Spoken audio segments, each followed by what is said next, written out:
हरे कृष्णा मीना। हरे कृष्णा हरे कृष्णा। 3 बज गए, शुरू करते हैं। सभी को हरे कृष्णा।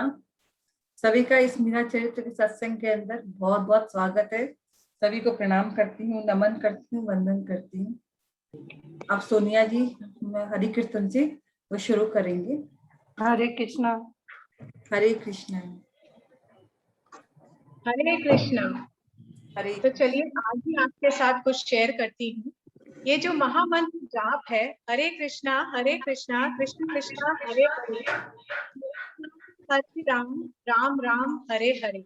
यहाँ जो हरे शब्द है वो प्रभु की शक्ति को संबोधित करता है और कृष्ण और राम प्रभु को संबोधित करते हैं।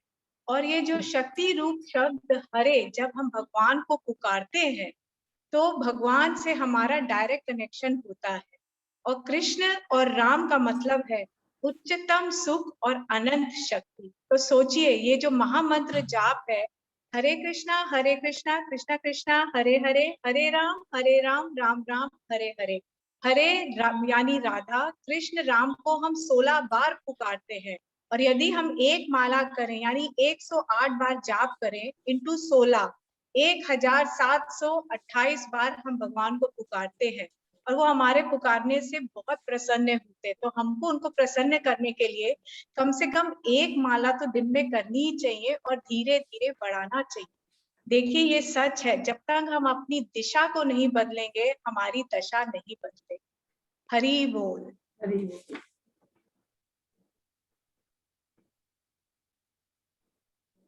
तो भजन है आज का।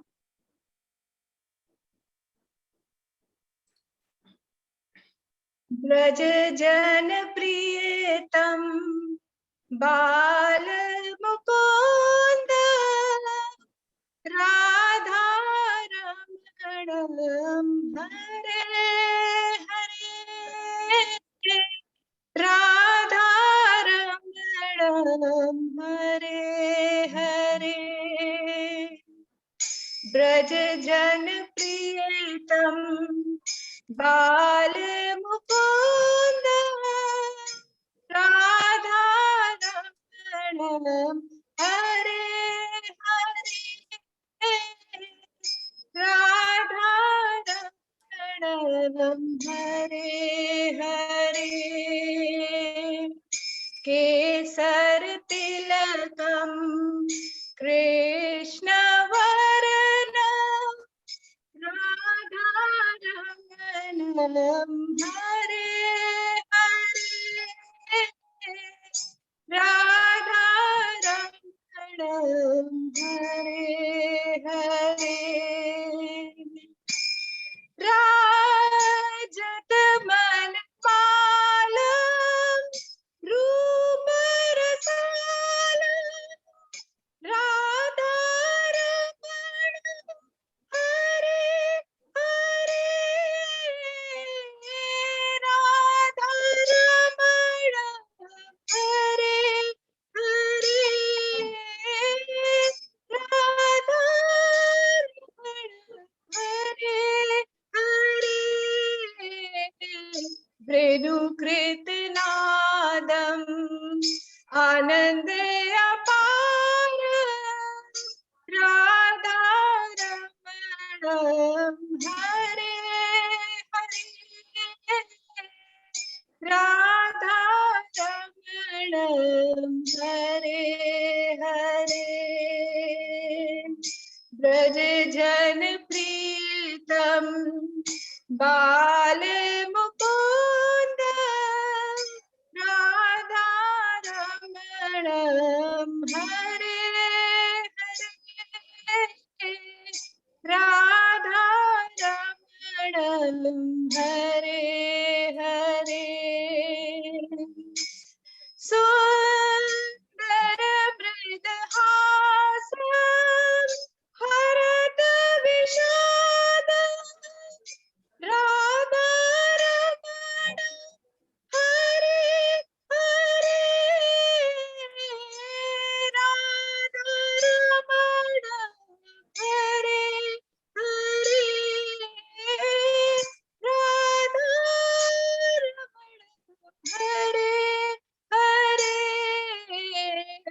गौरज मुख लसितम भक्त चित वसितम राधा रमणम हरे हरे राधा रमणम हरे हरे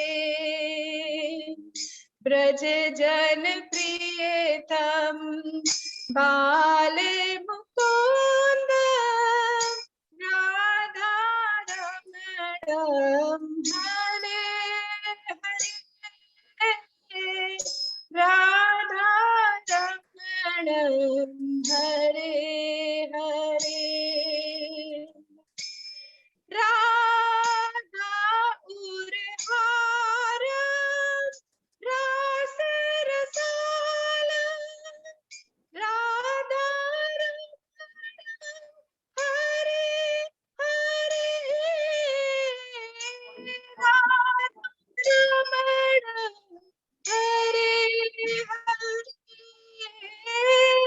राधा रमणम हरे हरे भक्त्याधीनम दीन दयाल राधा रमणम हरे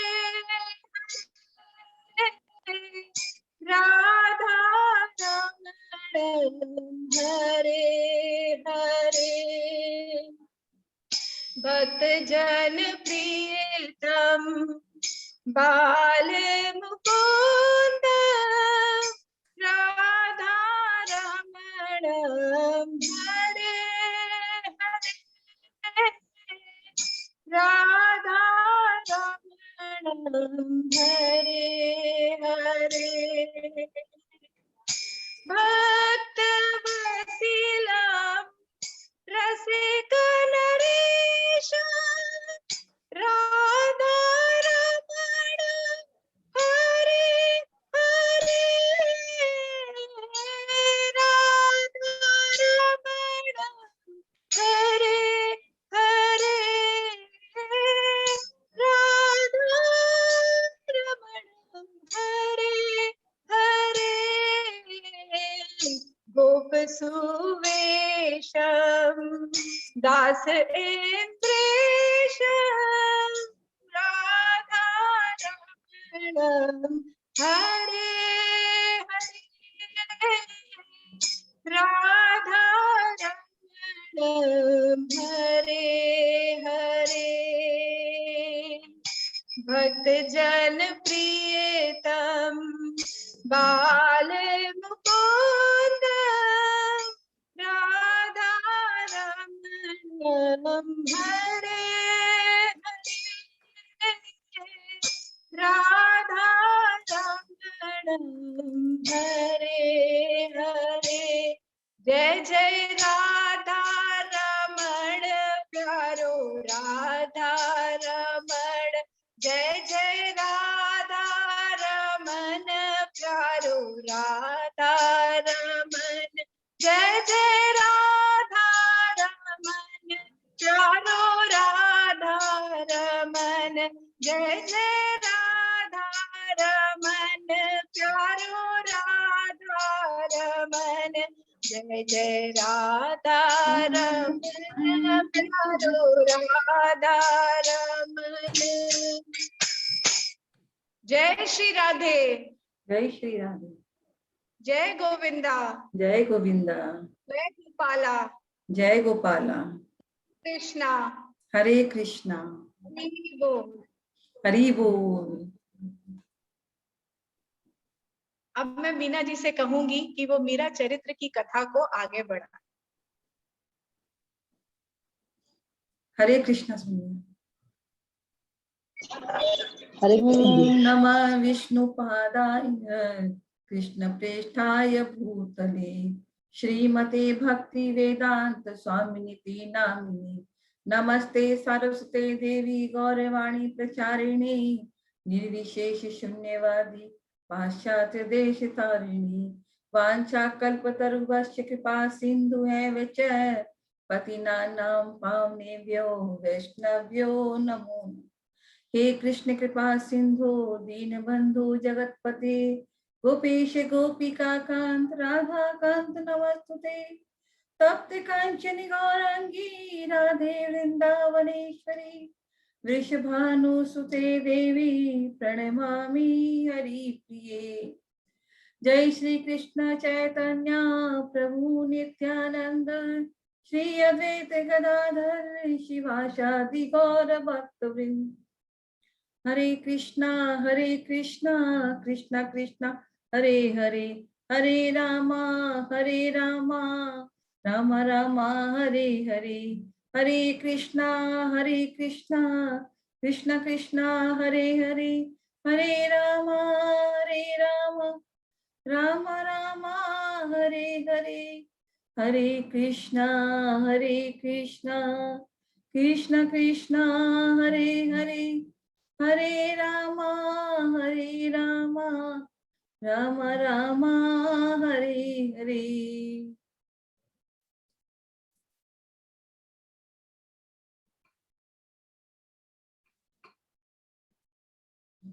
अखिल ब्रह्मांड नायक, इस संसार को बनाने वाले, इसका पालन करने वाले, इसका संहार करने वाले, दीनों के नाथ, दीनों के बंधु, भक्त वत्सल, भक्तिमती मीरा की जो प्राण धन है, गिरधर गोपाल जी की, भगवान श्री कृष्ण की असीम अनुकंपा से प्रेरित होके हमने ये जो मीरा चरित्र का जो गुणगान शुरू किया है, उसके अंदर हम और आगे बढ़ते हैं और मीराबाई के साथ क्या क्या होता है, कैसे उनका जीवन चलता है, उसको हम लोग और आगे इसकी चर्चा करते हैं। अभी तक मीराबाई का विवाह हुआ है, विवाह के बाद उनका जीवन कैसे चलता है, कैसे वो और आगे बढ़ रही है, उसका वर्णन हम लोग सुनेंगे। तो पिछली बार हमारी चर्चा कहाँ से हमने शुरू किया था कि भी संबंधों की चर्चा की थी, भगवान के साथ हमारे संबंध, और हमने ये भी बताया था कि भगवान को सत्य चित आनंद स्वरूप जो भगवान का है, सत्य रूप जो ज्ञानियों को अनुभव होता है, ज्ञानी लोग भगवान के सत्य रूप को देखते हैं, ध्यानी लोग चित्त रूप को देखते हैं, और भक्त लोग भगवान के सच्चिदानंद आनंद रूप को देखते हैं। तो भगवान के 3 स्वरूप है। सत्य रूप में परमात्मा कण कण में विराजत है, चित्त रूप में हमारी आत्मा के अंदर है जिसको ध्यानी देखते हैं, और आनंद रूप में वो भक्तों के हृदय में विराजमान है। तो भक्त जो है भगवान के आनंद स्वरूप का दर्शन करते हैं। और संबंधों की भी चर्चा हुई कि भी सत्य चित्त को मैंने समझाया है कि प्रकाश का गोला, सूर्य का प्रकाश, सूर्य का गोला और सूर्य नारायण भगवान, ये 3 जो सत्य रूप है वो प्रकाश का स्वरूप है, सूर्य का प्रकाश, और चित्त है जो सूर्य के गोले के समान है, और जो सूर्य नारायण भगवान है उस आनंद स्वरूप सच्चिदानंद। तो 3 स्वरूप बताए और 3 तरह के लोग बताए, ज्ञानी, ध्यानी और भक्त। और भगवान के संबंधों की भी चर्चा हुई, जिसमें कहा कि जो 4 जो प्रमुख है, जो 4 प्रमुख जो है, 5 में 4 मेन है जो निष्क्रिय भाव से करते हैं, उनकी हम लोग चर्चा नहीं करते, वो भगवान के भक्ति है, उनका संबंध निष्क्रिय भाव से है। लेकिन जहाँ सक्रिय भाव है वहां 4 तरह के संबंध है कि दास का भाव है, फ्रेंड का, बंधु का भाव है, सखा का भाव है, तीसरा है वात्सल्य का भाव है, माता पिता पुत्र का भाव जो है, और पति पत्नी का जो भाव है। ये चारों के अंदर भी मैंने बताया था कि जो एसेंस है, जो इसका सार है, वो है सेवा। इन चारों संबंधों के अंदर जो मूल तत्व है वो सेवा से क्या होता है। अब हम लोग उसको बारीकी से देखते हैं, सेवा करने से क्या होता है।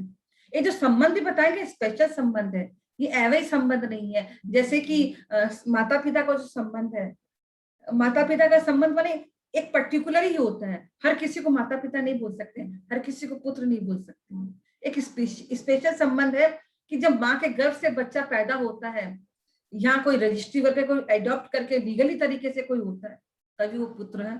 पुत्र आपस में जो संबंध बनता है माता पिता का, तो हर कोई माता पिता नहीं होता, हर कोई सबका पुत्र नहीं होता है।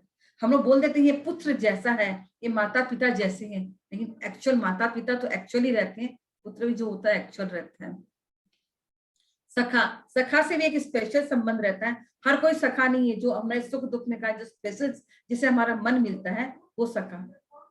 दास, दास का जो भाव है वे मालिक का, तो एक जो आदमी जो मालिक की जो बात को समझता है, जो मालिक की नजर को समझता है, उसकी जरूरत को समझता है, जो क्लोजनेस रहती है वो तो सबसे नहीं रहती है, जो स्पेशल एक जो दास होता है उसी से होती है।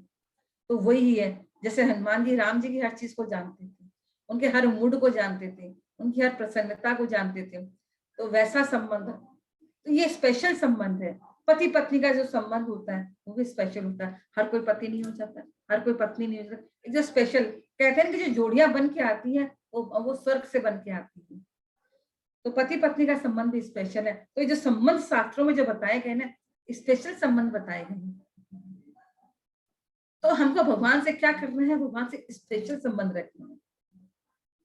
स्पेशल संबंध के अंदर जो बॉन्डिंग रहती है, जो पवित्रता रहती है, जो प्रेम रहता है, वो इन्हीं स्पेशल संबंधों में होता है। जैसे मैं कह दूं कि मुझे पर्टिकुलर व्यक्ति से बहुत बहुत अटैचमेंट है, बहुत प्रेम है, लेकिन वो हो सकता है कल चेंज भी हो जाए, वो स्थायी नहीं भी हो सकता है, हो भी सकता है। लेकिन जो माता पिता, पति पत्नी और जो एक जो बहुत अच्छे फ्रेंड से जो संबंध रहते हैं वो एक स्पेशल संबंध होते हैं। तो भगवान के साथ हमको स्पेशल संबंध बनाना है। और सारे स्पेशल संबंध के अंदर रहती है प्रमुखता सेवा की। तो सेवा, जब माता पिता सेवा करते हैं पुत्र को, तो निस्वार्थ भावना से करते हैं। अपने इसको निस्वार्थी बोलेंगे, हालांकि एक कॉर्नर में कहीं ना कहीं ये रहता है कि आज हम उसकी सेवा कर रहे हैं, तो जब बुढ़ापा आएगा तो ये पुत्र हमारी सेवा करेगा। लेकिन वो उसकी प्रधानता उसकी नहीं रहती है। जब बच्चा घर में आता है तो ऐसा लगता है कि इस बच्चे के लिए माँ बाप जैसे पैसे भी नहीं होते ना, कहीं ना कहीं से जुगाड़ करके वो खुश रखने चाहते हैं अपने बच्चों को, बच्चों की हर डिमांड को पूरी करना चाहते हैं। और लगता है कि मेरा बच्चा खुश रहे, वो मैंने उसको किसी के पास जाने की जरूरत ना पड़े, मैंने हर जरूरत को उसको हम लोग पूरा करना चाहते हैं, चाहे हमारी हैसियत हो चाहे नहीं हो।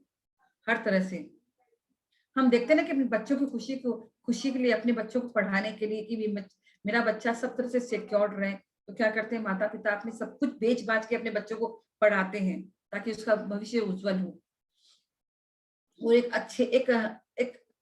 अच्छा जीवन यापन करें। हम अपने बच्चों को अच्छा से अच्छा जीवन देना चाहते हैं।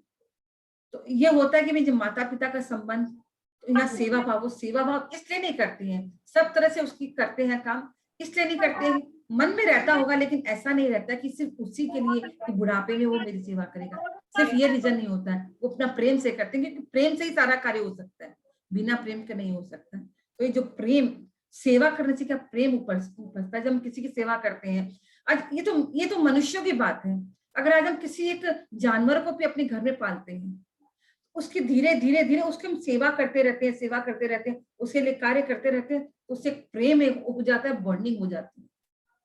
और लगता है कि भी उस प्रेम को बने वो जानवर भी समझने लग जाता है, जानवर भी समझने लग जाता है उस प्रेम को। तो हम तो मनुष्य हैं, तो उस प्रेम को फिर जब करते करते, और ये प्रेम कहाँ से होता, सेवा से।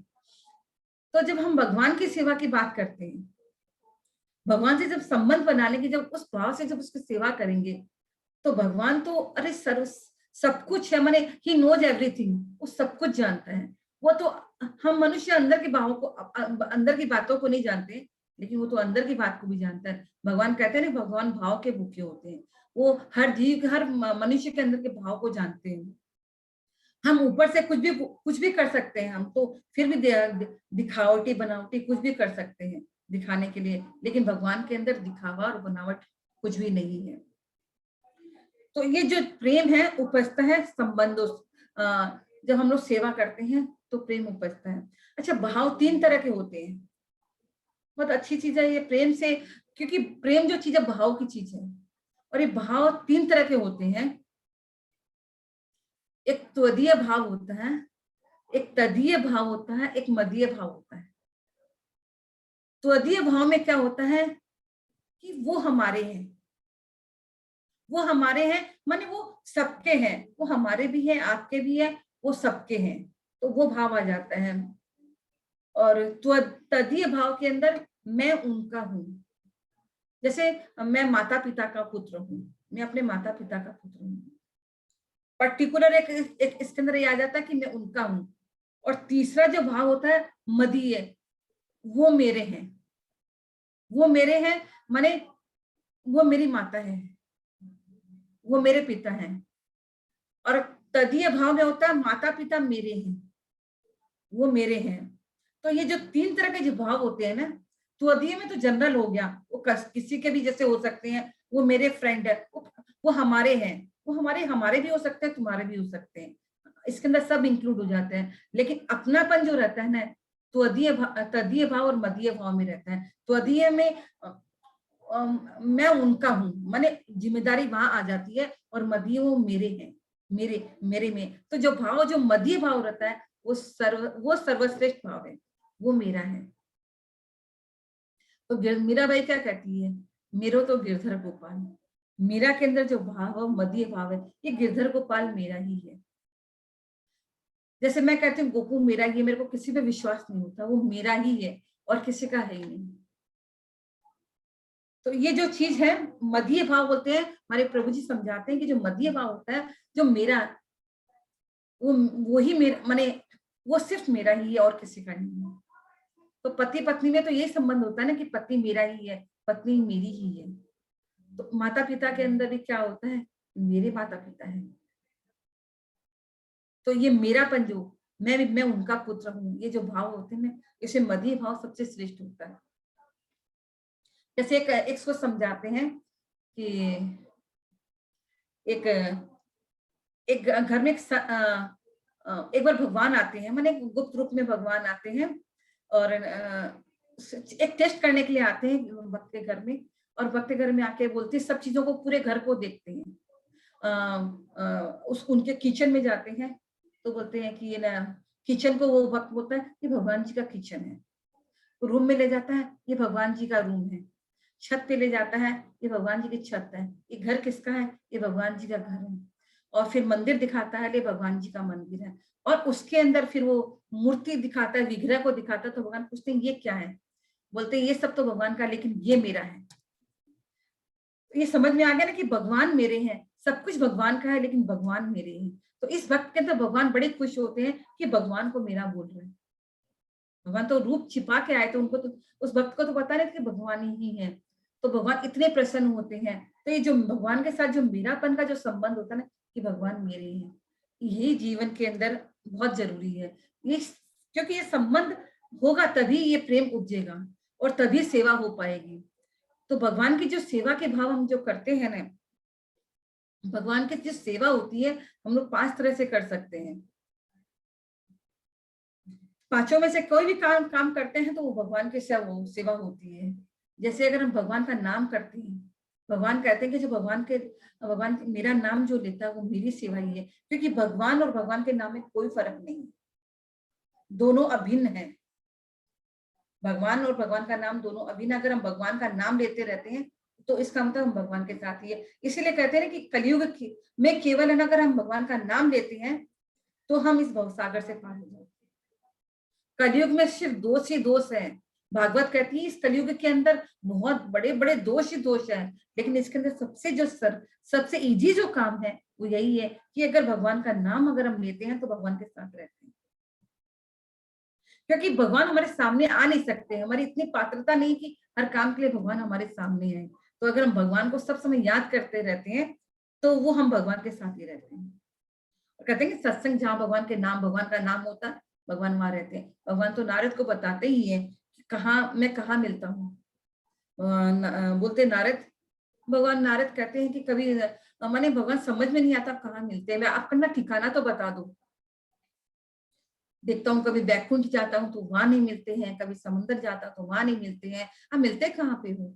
तो बोलते हैं नाहम बसामी बैकुंठे नाम योगी नाम हृदय चिन्ह, माने मैं ना बैकुंठ में रहता हूँ ना योगियों के हृदय में रहता हूँ। जहाँ मेरे भक्त मत भक्ता यत्र गायन्ति तत्र तिष्ठामि नारद, कहते हैं कि जहाँ मेरे भक्त मेरे नाम का उच्चारण करते हैं, मेरी चर्चा करते हैं, मैं वहां पे मिलता हूँ। तो वहां जब भगवान का नाम लेते हैं तो भगवान कहते हैं वो सेवा जो होती है नाम की सेवा, जहाँ जहाँ नाम सेवा होती है मैं वहां पे रहता हूँ। तो भगवान का नाम करने से भगवान की सेवा होती है। विग्रह सेवा, आज हम लोग जो मूर्ति, विग्रह माने मूर्ति को जो हम सजाते हैं ना, जिसकी पूजा करते हैं वो विग्रह हो जाता है। तो जब हम विग्रह को सजाते हैं, उसको निहारते हैं और उसको ज्यादा से एकदम प्रेम से उसकी सेवा करके उसको सजाते हैं, तो अपने को लगता है ना कि वो मूर्ति कभी कभी हंस रही है, माने प्रसन्न। जब हम भगवान की सेवा करते हैं तो उस मूर्ति के अंदर वो भाव आ जाता है। ये सब बहुत लोग इसको एक्सपीरियंस भी करते हैं कि आज मूर्ति तो बहुत, हमारा जो विग्रह बहुत प्रसन्न चित्त है। कभी कभी कुछ प्रॉब्लम होती है तो लगता है कि वो मूर्ति के अंदर भी वो भाव चला जाता है, वो प्रॉब्लम वहां पे भी झलकने लगती है। तो जो विग्रह है ना, विग्रह जो सेवा करते हैं वो भी भगवान की सेवा ही होती है। नाम सेवा, धाम, नाम सेवा, विग्रह सेवा, धाम सेवा। अगर हम धाम सेवा माने जहाँ भगवान की जो लीलाएं की है, भगवान का जहाँ अवतार हुआ है, जैसे आज हम लोग अयोध्या देख लें, वृंदावन देख लें, मथुरा देख लें, तो ये जो धाम है, इन धामों में भी हम जाते हैं तो ये भगवान की सेवा ही है।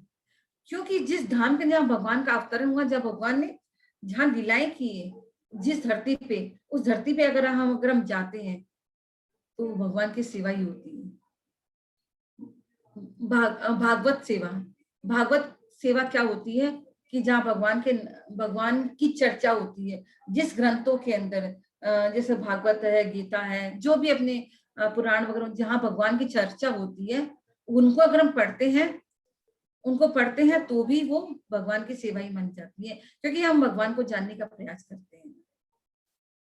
पांचवी सेवा वैष्णव सेवा। वैष्णव सेवा, वैष्णव कौन होते हैं? जो भगवान विष्णु को मानने वाले हैं, जो भगवान विष्णु की आराधना करते हैं, उसकी सेवा करते हैं, उनकी पूजा करते हैं, वो वैष्णव होते हैं।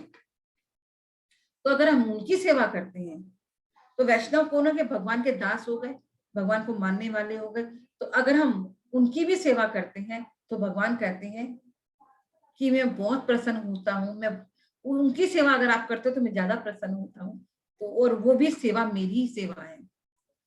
तो हमारे शास्त्रों के अंदर 5 तरह की जो सेवा बताई गई है, नाम सेवा, धाम सेवा, विग्रह सेवा, भागवत सेवा, वैष्णव सेवा, ये पांचों जो है ना, हम इनमें से कुछ भी कार्य करते हैं तो भगवान की सेवा ही है। और ये सेवा जब करते हैं तो भगवान प्रसन्न होते हैं, और जब आदमी प्रसन्न होता है तो क्या होता है? किसी की हम सेवा करते हैं तो कहते हैं ना, सेवा करोगे तो मिलेगा मेवा। अगला क्या करता है? हम उसको संसारिकता के हिसाब से अगर देखें, किसी की हम सेवा करते हैं तो वो हमको मटेरियल चीज देता है,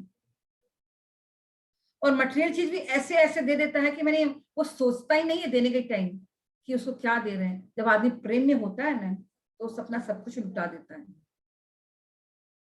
जिसके पास जो होता है वो दे देता है। हम तो देखते हैं कि भाई पशुओं के प्यार में पागल होके लोग, उनके प्रेम में पागल होके पशुओं के नाम में अपनी जायदाद दे देते हैं। तो ये स्थिति है प्रेम की। प्रेम आदमी को दीवाना बना देता है एकदम, और उसको उसके लिए, प्रेम के लिए आदमी सब कुछ कर देता है। तो अगर हम भगवान से प्रेम करेंगे, अगर हम भगवान से प्रेम करेंगे तो क्या होगा? अब भगवान के पास किस चीज की कमी है? और भगवान, अगर भगवान को लगेगा कि हमसे प्रेम करता है, उस भाव को देख के भगवान हमको क्या नहीं दे देंगे, और जो देंगे अथाह देंगे। अगर जो चीज चाहिए वो अथाह देंगे, क्योंकि जब भगवान किसी से प्रेम करते हैं ना तो कुछ नहीं देखते हैं, कुछ एक जनरल इंसान नहीं देखता है तो भगवान की बात। भगवान कहते तुम मुझे प्रेम देके तो देख, तुझे प्रेम से सराबोर ना कर दूं तो देख। लेकिन हम क्या करते हैं?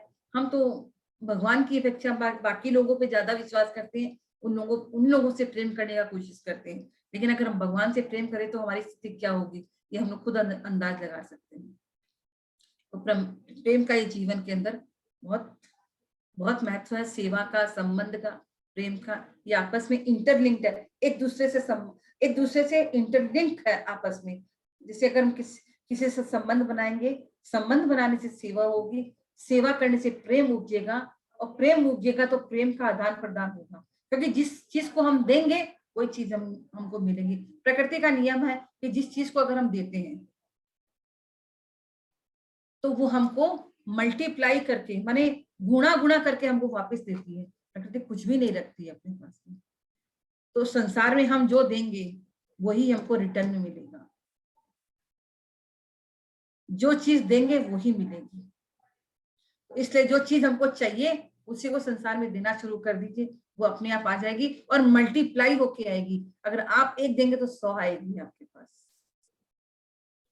तो है, इसलिए आपस में इंटरलिंक है। अगर भगवान से हमको प्रेम करना है, कोई भी माध्यम से कोई भी संबंध बना के, तो उसका क्या रिजल्ट होगा ये हम लोग सोच सकते हैं। इसका इम्पैक्ट क्या होगा हमारे जीवन के अंदर। यही सब चीजों को हम लोग मीरा चरित्र के अंदर,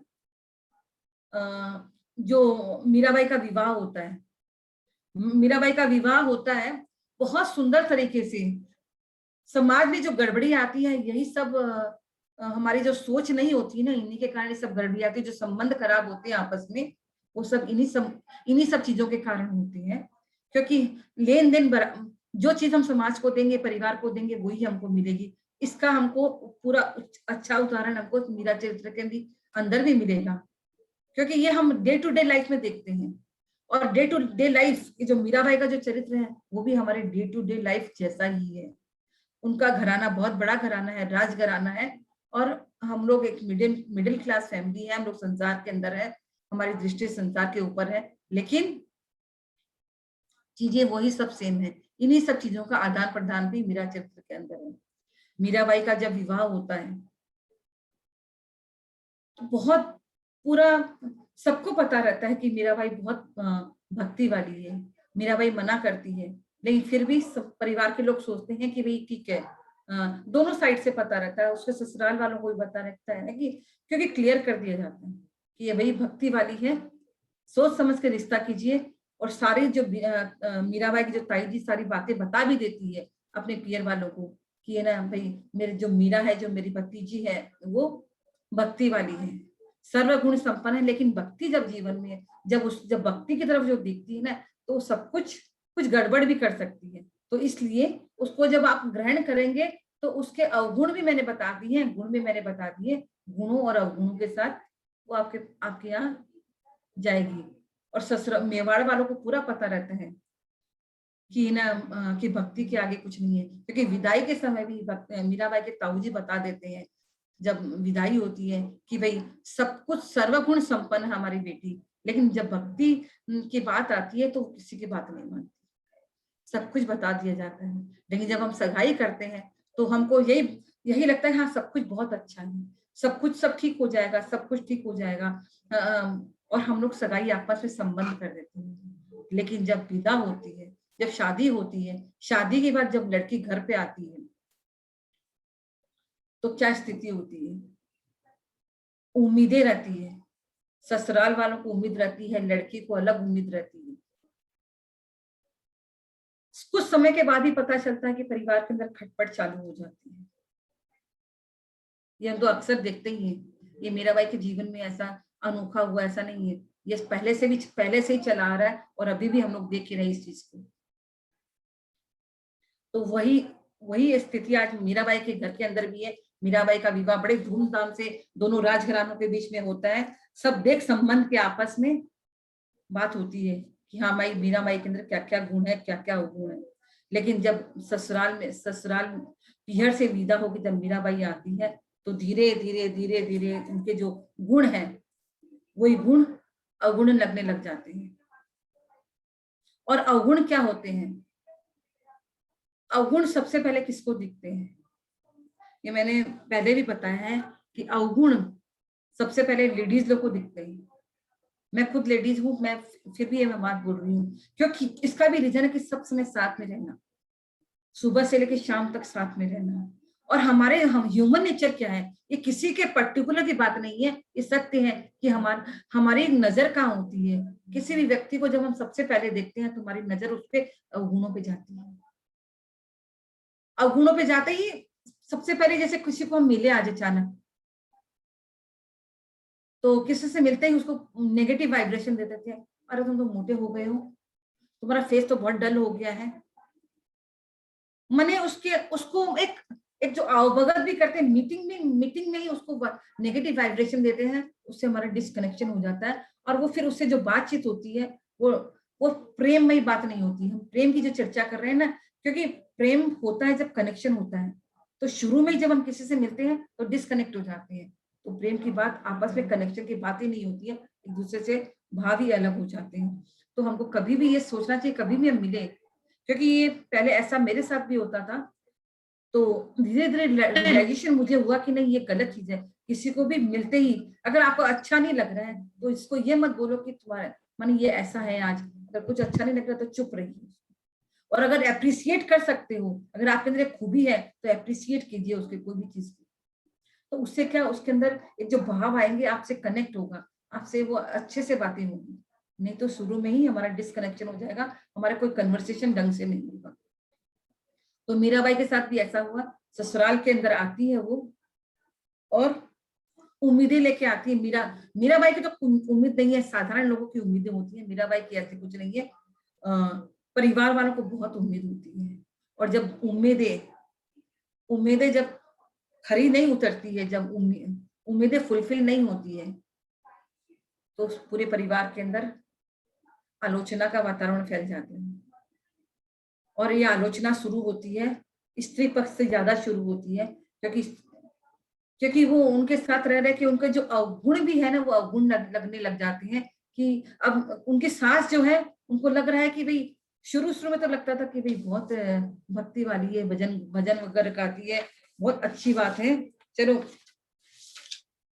सब लोग सुनने आ जाते हैं, आसपास के सारे लोग सुनने बैठ जाते थे। लेकिन जब महीना 2 महीना जाता है तो वही जो भक्ति, जो मीराबाई का जो गुण है, वो लोगों का गुण लगने लगता है। और मीराबाई की सास शुरू कर देती है, मीराबाई अपने पति से कहती है कि ये जो मीरा जो है, बहू जो आई है, ये तो सब समय है ना, मैं कहती हूँ कि भी गाना बजाना करो तो करती नहीं है, लेकिन उस पीतल की मूर्ति के सामने बाबूरी से नाचती रहती है। तो ये बात अपने पति से कहती है, तो पति कहते हैं हम तो बहुत सौभाग्यशाली है, और ये समझ लो ये जो नाच गाना जो करती है ना, वो तुम्हारे लिए नहीं करती है, वो तो तीनों लोगों के स्वामी के लिए करती है। जब ये बात सास को पता चलती है कि भगवान के लिए कर रही है, हम लोगों के लिए ये नाच गाना कुछ नहीं करती है, तो उसके अंदर वही नेगेटिविटी भावना, जो मीराबाई के जो गुण दिखते थे, समझ जिस भक्ति जो गुण लगता था, अब उसको अवगुण लगता है। वो कहती है अगर भक्ति करना था तो मेरे बेटे का जीवन क्यों खराब किया। वो अपने पति से कंप्लेन करती कि जब उसको भक्ति करनी थी तो अपने पियर में रहती। आज भी हम लोग क्या कहते हैं, बहू आते ही उसको उलाना, उसको उसकी इच्छाओं को हम लोग क्या करते हैं, उसकी इच्छाओं को की तरफ हमारा ध्यान नहीं रहता। हमारी उम्मीदें रहती है कि जब बहू आएगी घर में तो पति की अलग उम्मीद होती है, सास की अलग उम्मीद होती है, ससुर की अलग होती है, ननद की अलग होती है। ये स्थिति वहां खराब हो जाती है जहाँ एक सत्य बातें बोल रही हूँ, किसी इसको मेरे ऊपर किसी ये मत सोचिएगा कि मैं ना कुछ बारिश ढोके बोलती हूँ या कुछ हो, लेकिन सत्य बातें, इसको अगर आप गौर करेंगे तो सत्य लगेगा। ये प्रॉब्लम ज्यादा वहां हो जाती है कि जहाँ पे अनमैरिड ननद होती है, क्योंकि ह्यूमन नेचर ही है हमारा अवगुण देखने का। जहाँ अनमैरिड ननद होती है वहां एक चीज आती है। मीराबाई के साथ भी यही है। मीराबाई के जो ननद है उदयाबाई, वो अपनी स्थिति नहीं देख रही है, वो अपने पति के साथ नहीं रहती है, पति के साथ नहीं रह के वो अपने पियर के अंदर माँ बाप के साथ रहती है, अपनी स्थिति नहीं देख रही है। लेकिन भाभी के अंदर उसको बुराइयां नजर आती है, सास को बहू के अंदर बुराइयां नजर आती है, बहू को क्या अच्छा लग रहा है उसके तरफ नजर नहीं है, हम लोगों की उम्मीदें कैसे पूरा होगी उसी के अंदर सबकी नजरें अटकी रहती है। और वो जब उम्मीदें पूरी नहीं होती है तो परिवार के अंदर तनाव का वातावरण है। आज मीराबाई के सास को लग रहा है कि भाई मेरे बेटे का क्या होगा, मैं, और वो चाहती है कि मैं हुक्म करूंगी, माने वो जैसे जैसे बोलूंगी मेरी बहू वैसे वैसे करेगी। लेकिन उसे ससुर जी कहते हैं वो जो करती है उसको, वो जो करती है उसको वो करने दो, कुछ समय तो दो। हम लोग कुछ समय भी नहीं देते हैं। महीना 2 महीना मीराबाई का विवाह को हुआ है और सबकी उम्मीदें, लगता है कि हम लोगों की उम्मीदें पूरी हो जाए, उसको सेटल होने का समय भी नहीं दिया जाता। उसके अवगुणों को चारों तरफ फैलाए पूरे राजमहल के अंदर, उसके अवगुण ही अवगुण। अगर कोई एक बार अवगुण बोल देता है तो पूरा वातावरण कैसे बनता है। अगर आप किसी वर्ड को बोल देते तो जगह जगह जगह जगह वो वर्ड फैल जाता है। तो अब मीराबाई के अवगुणों की चर्चा शुरू हो गई है कि जब बोलना शुरू होता है तो वो वर्ड वातावरण में घूमने लग जाते हैं। तो पूरे महल के अंदर वही वातावरण चल रहा है कि मीराबाई की भक्ति अब अवगुण लग रही है, अब अच्छा नहीं लग रहा परिवार वालों को। लेकिन अपवाद है इसके, जो जेंट्स ग्रुप है, मीराबाई के जो ससुर जी हैं, जो देवर है मीराबाई की, जो मीराबाई के जो पति है, ये सब इसमें सम्मिलित नहीं है, वो मीराबाई के फेवर में है। तो ससुर जी कहते हैं, अरे इसमें तुम्हारे बेटा का बलि का बकरा बनने के, तुम्हारे बेटे का जीवन कैसे बर्बाद हुआ? वो तो राजकुमार है, कहीं भी शादी कर लेगा, एक क्या 10 शादियां कर लेगा, लेकिन अगर उसमें थोड़ी भी अगर बुद्धि है तुम्हारे बेटे के अंदर, तो वो बहू से शिक्षा लेगा। तो सास को ये बात तो समझ नहीं आती है।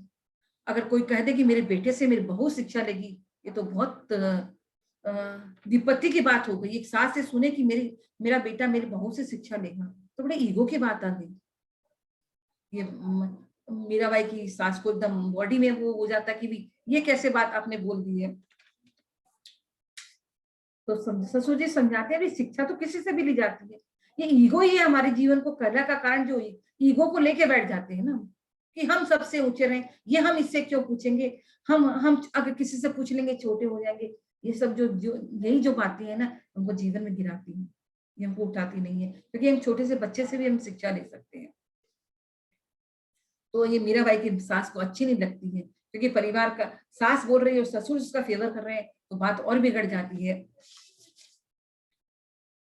और ससुर जी कहते हैं, ये तुम्हारी जो ओछी बुद्धि है ना शिक्षा लेने देने की, भाई पुरुष ही शिक्षा दे सकते हैं, स्त्रियां नहीं दे सकती है, ये ओछी बुद्धि है, ओछी बुद्धि मत लगाओ। और मीराबाई मीरा जो करती है, बहू जो करती है उसको करने दो, उसकी इच्छा के बीच में तुम अपनी टांग मत अड़ाओ। तो मीरा उनकी सास कहती है, आज तक तो ऐसा कि सास हुक्म चलाती थी और बहुएं सुनती थी, अब क्या मुझे उसका हुक्म सुनना पड़ेगा? तो ससुर जी फिर कहती हैं कि हुक्म करने के लायक तो बनो, हम हुक्म तो करना चाहते हैं, हुक्म करने के लायक हमारी एबिलिटी, हमारे अंदर कैपेबिलिटी तो होनी चाहिए ना। इस तरह से वार्निंग देके छोड़ देते हैं, लेकिन जो अच्छे जो जो पॉजिटिव थिंकिंग वाले होते हैं वो उन गुणों को लेके आगे बढ़ते हैं। जैसे ना तो वैसे ही संसार के अंदर की अच्छाई और बुराई दोनों है, लेकिन हम लोग किस चीज को ग्रहण करते हैं, और हमारी जो दृष्टि होती है ना अवगुणों पे ज्यादा, अवगुणों पे तुरंत रह जाती है कि इसके अंदर क्या है। किसी से भी मिलते हैं तो फट से उसके अवगुण को इंडिकेट कर देते हैं, उसके अंदर जो गुण है उसको हम उभारते नहीं है, क्योंकि हम अगर उसको गुण उसके बताएंगे ना, तो उससे हमारा संबंध देखिए कितना सौहार्दपूर्ण प्रेमपूर्ण हमारा संबंध हो जाएगा। हमारी जब भी उससे बातें होंगी तो बहुत अपनापन रहेगा। लेकिन अवगुणों को देखने की हमारी दृष्टि होती है, तुरंत अवगुण दिख जाते हैं और गुण छिप जाते हैं। गुण होंगे भी तो हम उसको छिपाना चाहेंगे, हम उसको एक्सप्रेस नहीं करेंगे। लेकिन यहाँ में मीराबाई के जो ससुर जी है वो चाहते हैं कि मैं उस देवी के दर्शन करूं, उन्होंने उस गुणों को महत्वता दी है, क्योंकि उनकी बुद्धि सुबुद्धि है, उनके जीवन में उनकी जो बुद्धि है अच्छी अच्छी दिशा की तरफ है। इसलिए कहते हैं कि नहीं, तुम उसकी इच्छा में टांग बढ़ाओ, जो कर रही है उसको करने दो। और पति भी है, पति की भी जो उनको जो भोजराज जी है, भोजराज जी तो मैंने पहले ही बताया कि ऐसे पति तो संसार में असंभव है मिलना, मिलते ही नहीं है। और वो भी क्या कहते हैं, मीराबाई, उनको लग रहा है कि जो मीरा से जो विवाह होता है, उन्होंने अपना सब कुछ मीराबाई के लिए अर्पित कर दिया है, और वो मीराबाई से शिक्षा लेने की कोशिश कर रहे हैं कि वो भक्ति भाव वाली है, तो हम भी उनसे कुछ भक्ति की शिक्षा ले लें, उनके गुणों से हम भी कुछ सीख लें। तो हमको क्या चाहिए, हमको भी जो अच्छी अच्छी चीजें है ना, हमको किसी के अंदर अच्छाई है तो उसको ले लेना चाहिए, और उसके जो अवगुण है उसको छोड़ देना चाहिए। क्योंकि अवगुण तो आज हमारे अंदर कम क्या है, लेकिन हम अपनी तरफ नहीं देखते हैं। कहते कि मेरा कबीरदास जी ने कहा, ये बुरा जो देखन में चिला, बुरा न दिखा कोई, जो दिल खोजा आप ना, मुझसे बुरा न कोई। अगर हम अपने आप के अंदर देखते हैं तो हम देखते हैं कि हमारे अंदर तो अवगुणों के कान है, लेकिन हम अपनी तरफ नहीं देखते हैं, हम दूसरों की तरफ देखते हैं और दूसरों की तरफ उसके अवगुणों को देखते हैं। और जो बुद्धिमान व्यक्ति क्या होते हैं, नजर सबके ऊपर रखते हैं, लेकिन अपने अंदर जो काम की चीजें होती है ना, वो उसमें से निकाल लेते हैं। जैसे एक क्वालिटी इसमें ये क्वालिटी होती है हंसा बगुला, हंस और बगुला में एक क्वालिटी होती है, हंसा बगुला एक सा, मान सरोवर माए, बगा ढंडोरे माछरी, हंसा मोती खाए। माने बगुला और जो हंस होते हैं ना, एक जैसे लगते हैं बगुला और हंस, लेकिन है ना दोनों की क्वालिटी, दोनों की जो बुद्धि है वो अलग है। हंस जो होगा ना, हंस क्या होगा कि वो जो मोती होगी ना तालाब के अंदर, वो सारा जो वो चुग चुग लेगा, वो अलग कर लेगा। तालाब के अंदर बहुत कुछ गंदगी रहती है, तो वो तालाब में से हंस हंस का मोती चुग लेता है। और बगुला क्या होता है, उसके अंदर जो मछलियां जो गंदगी होती है ना, बगुला उसको खाता है। तो जो सुबुद्धि वाले जो व्यक्ति होंगे ना, इस समाज के अंदर या व्यक्ति के अंदर कहीं भी कुछ गंदगी होगी तो उसको पिक नहीं करते हैं, उसको नहीं उठाते हैं। उस व्यक्ति की अच्छाई की, समाज की उस व्यक्ति की जो अच्छाई है उसको पिक कर लेते हैं। और जो जो दुर्बुद्धि वाले होते हैं, वो क्या करें, जो नेगेटिव थॉट वाले क्या होते हैं, वो उस उस व्यक्ति की या उस समाज की गंदगी को उठाने का प्रयास करते हैं। और जब गंदगी उठाते हैं तो हम पतन की तरफ जाते हैं। और जब हम अच्छाइयों को लेके आगे बढ़ते हैं तो हम और आगे अपने जीवन का डेवलपमेंट कर पाते हैं। तो यही चीजें यहाँ पे भोजराज जी की भी है। उनको पता है कि भक्ति बहुत अच्छी चीज है, और मुझे जो पत्नी मिली है, संसार की नजर में तो पत्नी ही है, तो मुझे उसे शिक्षा लेनी चाहिए। और ससुर जी की भी यही बुद्धि है कि मुझे उस देवी के दर्शन करने चाहिए, लेकिन उनकी सास एकदम पूरी रुष्ट है, तनाव का वातावरण घर में स्थित हो गया है। उनकी ननद जो मीराबाई की, वो उनसे रुष्ट है। और वो जो भोजराज जी उससे जो शिक्षा लेने की जो कोशिश करते हैं, तो सब तरह की बातें उनसे मीराबाई से करते हैं। और वो बताते हैं कि भाई मुझे, आपने सब कुछ जान लिया है भक्ति में, तो आप मुझे थोड़ा बताइए कि भक्ति और योग, लोग कहते हैं कोई ज्ञान की बात करता है, कोई योग की बात करता है, कोई भक्ति की बात करता है, तो ये क्या चीजें हैं, आप मुझे थोड़ा सा एक्सप्लेन कर दीजिए। मीराबाई बहुत अच्छे से समझाती है कि योग आपके बस की चीज नहीं है। योग में बहुत ध्यान लगाना पड़ता है, लेकिन आप तो ये मेवाड़ के राजकुमार हैं, आपकी बहुत जिम्मेदारी है, योग आपके लिए ठीक नहीं है। और ज्ञान ज्ञान के लिए भी समय चाहिए, पढ़ने के लिए पुस्तकों को समय चाहिए, आपके पास समय भी नहीं है इतना कि आप अन पढ़ सके, इसलिए ज्ञान मार्ग भी अच्छा नहीं है। और कहती है कि जो भक्ति मार्ग है, वो भक्ति मार्ग वो आपके लिए श्रेष्ठ है, वो ठीक है। क्योंकि भक्ति मार्ग में कुछ भी अलग से समय देने की, ध्यान लगाने की कुछ जरूरत नहीं है। बस अपने कर्मों को भगवान से जोड़ दीजिए, वो तो सारे कारण ही हमारे भक्ति बन जाएंगे। और मीराबाई ये भी कहती है कि मैंने सब कुछ करके देख लिया है, लेकिन मैंने योग भी कर दिया, मैंने ज्ञान भी सब कुछ अर्जित कर लिया, लेकिन मुझे भक्ति बहुत प्रिय लगी। क्योंकि भक्ति के अंदर क्या होता है, भक्ति के अंदर सेवा होती है। उसकी माने जिसकी भक्ति की जाती है, उसकी प्रसन्नता की चिंता होती है, उसकी सेवा करते करते उसे प्रेम हो जाता है, और उसी प्रेम के बदले में क्या मिलता है, प्रेम मिलता है। तो इसी तरह देखो कि ज्ञान और योग के अंदर प्रेम नहीं होता है। एक प्रकाश से आप क्या प्रेम करोगे, एक प्रकाश के गोले से आप क्या प्रेम करोगे। भक्ति के अंदर जो स्वरूप जो भगवान का दिखता है, उससे प्रेम होता है। और उस स्वरूप को जब हम प्रेम करते हैं तो हमारे जीवन में प्रेम की प्राप्ति होती है। इसलिए ज्ञानी और ध्यानी व्यक्ति जो होते हैं, वो मुक्ति की प्रार्थना करते हैं। उनका लक्ष्य होता है कि इस आवागमन से मुक्ति हो जाए, आवागमन से मुक्ति हो जाए, माने ये जो रोज रोज का इस योनि में आना, इस योनि में आना, इस आवागमन से मुक्ति हो जाए और हम प्रकाश में ही मिल जाए। लेकिन जो भगवान के भक्त होते हैं ना, उनका जो लक्ष्य होता है भगवान का प्रेम प्राप्त करना। भगवान का प्रेम प्राप्त करने के लिए उनकी सेवा करनी होगी। तो भक्त क्या चाहते हैं कि उनका लक्ष्य होता है कि भगवान के धाम जाके हम भगवान की सेवा करें। भगवान की सेवा करेंगे तो हमको भगवान का प्रेम प्राप्त होगा। तो मीराबाई बहुत अच्छी तरह यहाँ पे समझाती है कि मुझे भक्ति बहुत प्रिय है, सब कुछ मैंने कर लिया है, और आपके लिए भक्ति ही ठीक रहेगी, क्योंकि इतना समय और आपके पास नहीं है, आपके पास बहुत जिम्मेदारियां हैं, इसलिए आपको भक्ति ही करनी चाहिए। समय बीता, ये भोजराज जी कहते हैं, मीरा तुमको पता है कि 4 महीने हो गए, पूरे राजमहल में बातें हो रही है, क्योंकि विवाह इसीलिए किया जाता है, क्योंकि महल में तो यही कि भी वो तो सब समय भक्ति में रहती है, न किसी से मिलती है, न किसी से जुड़ती है, न तो ये पूरे वातावरण राजमहल के अंदर फैला हुआ। भोजराज जी तक भी जाती है तो मीरा को बोलते हैं 4 महीने हो गए हैं मीरा। तो मीरा समझ जाती है कि मेरे पति क्या कहना चाहते हैं, और वो समझ जाती है तो कहती है कि हाँ मुझे भी पता है 4 महीने हो गए हैं, लेकिन मैं आपसे निवेदन करती हूँ कि आप दूसरा विवाह कर लीजिए। वंश चलाने के लिए, क्योंकि जब शादी हो जाती है तो लोग यही पूछते हैं एनी न्यूज, कोई शुभ समाचार, यही चारों तरफ महीने 2 महीने बाद ही शुरू हो जाता है ये बातें। तो मीराबाई को भी इस चीज का भान है। वो संसार में रहती है लेकिन संसार से अलग नहीं है, बातों में वो ध्यान नहीं देती है लेकिन उसको सारी नॉलेज तो है ही। तो यही है कि संसारी और आध्यात्मिक व्यक्ति में क्या होता है, संसारी व्यक्ति सिर्फ संसार की बात जानता है, लेकिन जो अध्यात्म में रहता है ना, वो संसार की भी जानता है, वो अध्यात्म की भी जानता है। और संसारी व्यक्ति सिर्फ संसार की जानता है, वो अध्यात्म की नहीं जानता है। तो मीराबाई अध्यात्म के अंदर है, तो उनको संसार के जो नियम है मीराबाई को सारे पता है कि क्या बातें हो रही है और क्या न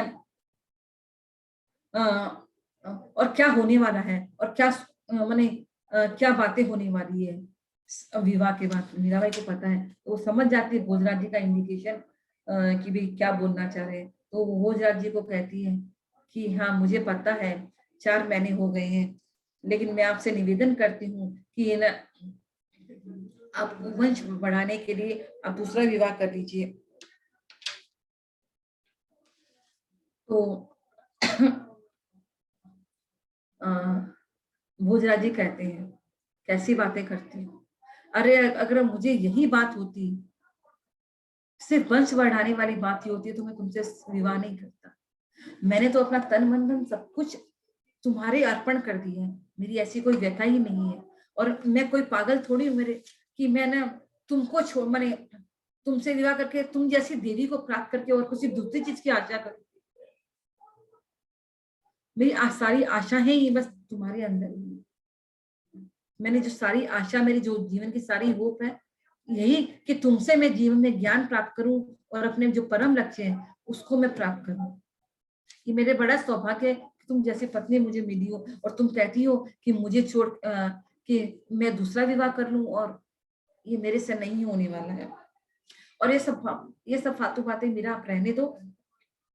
मुझे तो अपने जीवन के कल्याण की बात बताओ कि मेरे जीवन का कल्याण कैसे होगा, और मुझे ये बताओ कि सगुण निर्गुण क्या है। मैं तो इस चक्कर में फंसा रहता हूँ कि कोई कहता है निर्गुण है, कोई कहता है सगुण है। तो मीराबाई समझाती है कि निर्गुण रूप में मैंने सत्य चित्त रूप में ये हमारे संसार में व्याप्त है, और सगुण रूप के अंदर भक्तों के सामने दर्शन देता है।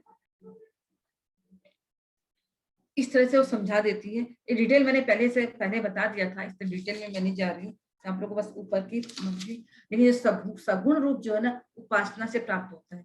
उपासना एक माध्यम होती है, एक तरीका होता है कि जिससे हम अपने मन को और अपने कर्मों को शुद्ध करते हैं।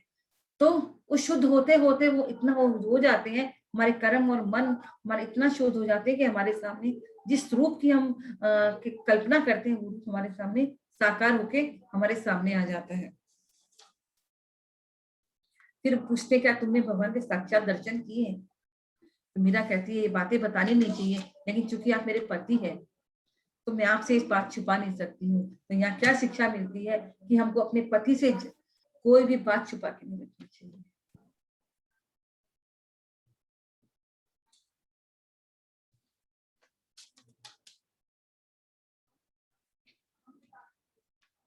और मीरा कहती है हाँ मैंने जरूर देखा है। जब मेरा आपसे विवाह होने वाला था उसी रात गिरधर गोपाल आए, पूरी बारात लेके आए मुझसे विवाह करने के लिए। बारात में देवी देवता थे, द्वारकावासी थे, सब इतने सुंदर रूप के अंदर भगवान मेरे से विवाह करने के लिए आए। मेरे लिए सारे सामान लेके आए, पूरे शादी के सामान लेके आए। तो भोजराज कहते क्या मैं उन सामानों को देख सकता हूँ? तो मीरा ने कहा, अपने दासियों को बोला कि दोनों तरह के सामान, आप यहाँ से द्वारका से आए हुए सामान और मेवाड़ से आए सारे सामान लेके आओ। तो भोजराज जी के सामने दोनों सामान लाए। जब भोजराज जी देखिए आश्चर्यचकित हो जाते हैं कि ये सब क्या हो रहा है। फिर जो भोजराज जी ने पूछा कि मैंने जो हार दिया था वो कहाँ है? वो तो गिरधर गोपाल के हाथ में है। और मैंने जो हार पहन के रखा है वो तो द्वारकाधीश ने, वो तो गिरधर गोपाल ने मुझे दिया, वो मैंने। तो भोजराज जी ने हाथ में लेके उसको प्रणाम किया, उस गले के हार को, मीराबाई के गले के हार को लिया और उसको प्रणाम किया। मीरा ये भी कहती है उस रात गिरधर गोपाल आए थे, उन्होंने अपने अपने बाहों में मुझे ले लिया। इस तरह से वो सारी बातें अपने पति को सब कुछ बता रही है।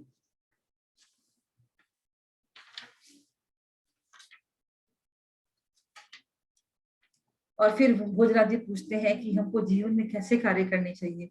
तो मीरा कहती है कि हम तो एक कठपुतली की तरह, जैसे कठपुतली को जैसे नचाता है ना, तो हम लोग जैसे ड्रामा होता है, ड्रामा के अंदर पात्र काम करते हैं, उनको पता होता है कि सब कुछ माने डायरेक्टर जो डायरेक्शन दिया जाता है उसी के हिसाब से होता है। तो वैसे ही है, इस संसार को बनाने वाले, इसको इसका पालन करने वाले, इसको डायरेक्ट करने वाले, इसका संहार करने वाले भगवान ही होते हैं। और सब कुछ करने वाले थे। हम लोग तो अपने आप को कर्ता मान लेते कि हम सोचते कि हम कर रहे हैं, हम कर रहे हैं ये काम। तो वैसे ही है, हमको कभी अपने आप को कर्ता नहीं मानना कि हम कर रहे हैं, सारा काम करने वाले भगवान ही होते हैं। और हमको वैसे ही कार्य करना चाहिए जैसे ना, हमको ये सोचना चाहिए हमको तो जैसे डायरेक्शन मिल रहा है वैसे, जैसे कठपुतली होती है उसी के इशारे पे नाचता है, तो वैसे ही हम भगवान के इशारे पे हम लोग नाचते हैं। वो जैसे जैसे हमको बोलता है वैसे वैसे नाचते हैं, और हम सोच रहे हैं कि हम नाच रहे हैं, हम नहीं नाच रहे। और जैसे नाटक का जो ड्रामा का जो पार्टिसिपेंट होता है, ड्रामा जैसे डायरेक्शन मिलता है वैसे ही करता है। तो हम लोग नाटक के पात्र हैं। इस संसार का एक नाटक हेतु है जिसके अंदर हम लोग अलग अलग रोल, कभी हम पत्नी का रोल निभा रहे हैं, कहीं हम कोई पति का रोल निभा रहा है, कोई पिता का रोल निभा रहा है, कोई बच्चा का रोल निभा रहा है। तो सब अपना अपना रोल निभाने के लिए यहाँ पे संसार के अंदर आते हैं। और कोई किसी का कुछ भी नहीं कर सकता है, सब भगवान के डायरेक्शन में होता है। इस तरह मीरा कहती है। फिर वो शिकार के लिए पधारते हैं, तो भोजराज जी को फिर बोलती है, अरे बताओ तो सही, शिकार में जाके मैं अपने आप को कैसे करूं। तो मीरा कहती है कि ऐसे ऐसे पशुओं को मारिए, ऐसे पशुओं को मारिए जो दूसरों को अहित करते हैं, जो दूसरों की जान ले रहे हैं, और इसी भाव से कीजिए कि मैं नहीं है। क्योंकि एक व्यक्ति ही दूसरे व्यक्ति को मारता है, लेकिन अभिमान ये नहीं होना चाहिए कि मैंने मारा। भगवान ने आपको उसको मारने के लिए निमित्त बनाया है। इसलिए क्या करना है कि जो दूसरों को कष्ट पहुंचा रहे हैं, वैसे को जो निरीह जो पशु है उनको मत मारिए, जो अपने ग्रुप से अकेला हो गया मत मारिए। तो इस तरह से मेरा एक एक चीज को मैं भोजराज जी को समझा रही है। और फिर उसके बाद भोजराज जी जो अपने आगे शिकार के लिए चले जाते हैं, वो मीरा से जितना हो सकता है भक्ति की पूरी शिक्षा लेने जा रहे हैं। उसी समय जैसे भोजराज जी चले जाते हैं, तो मीराबाई की ननद का मन होता है कि आज भाभी के दर्शन किया जाए।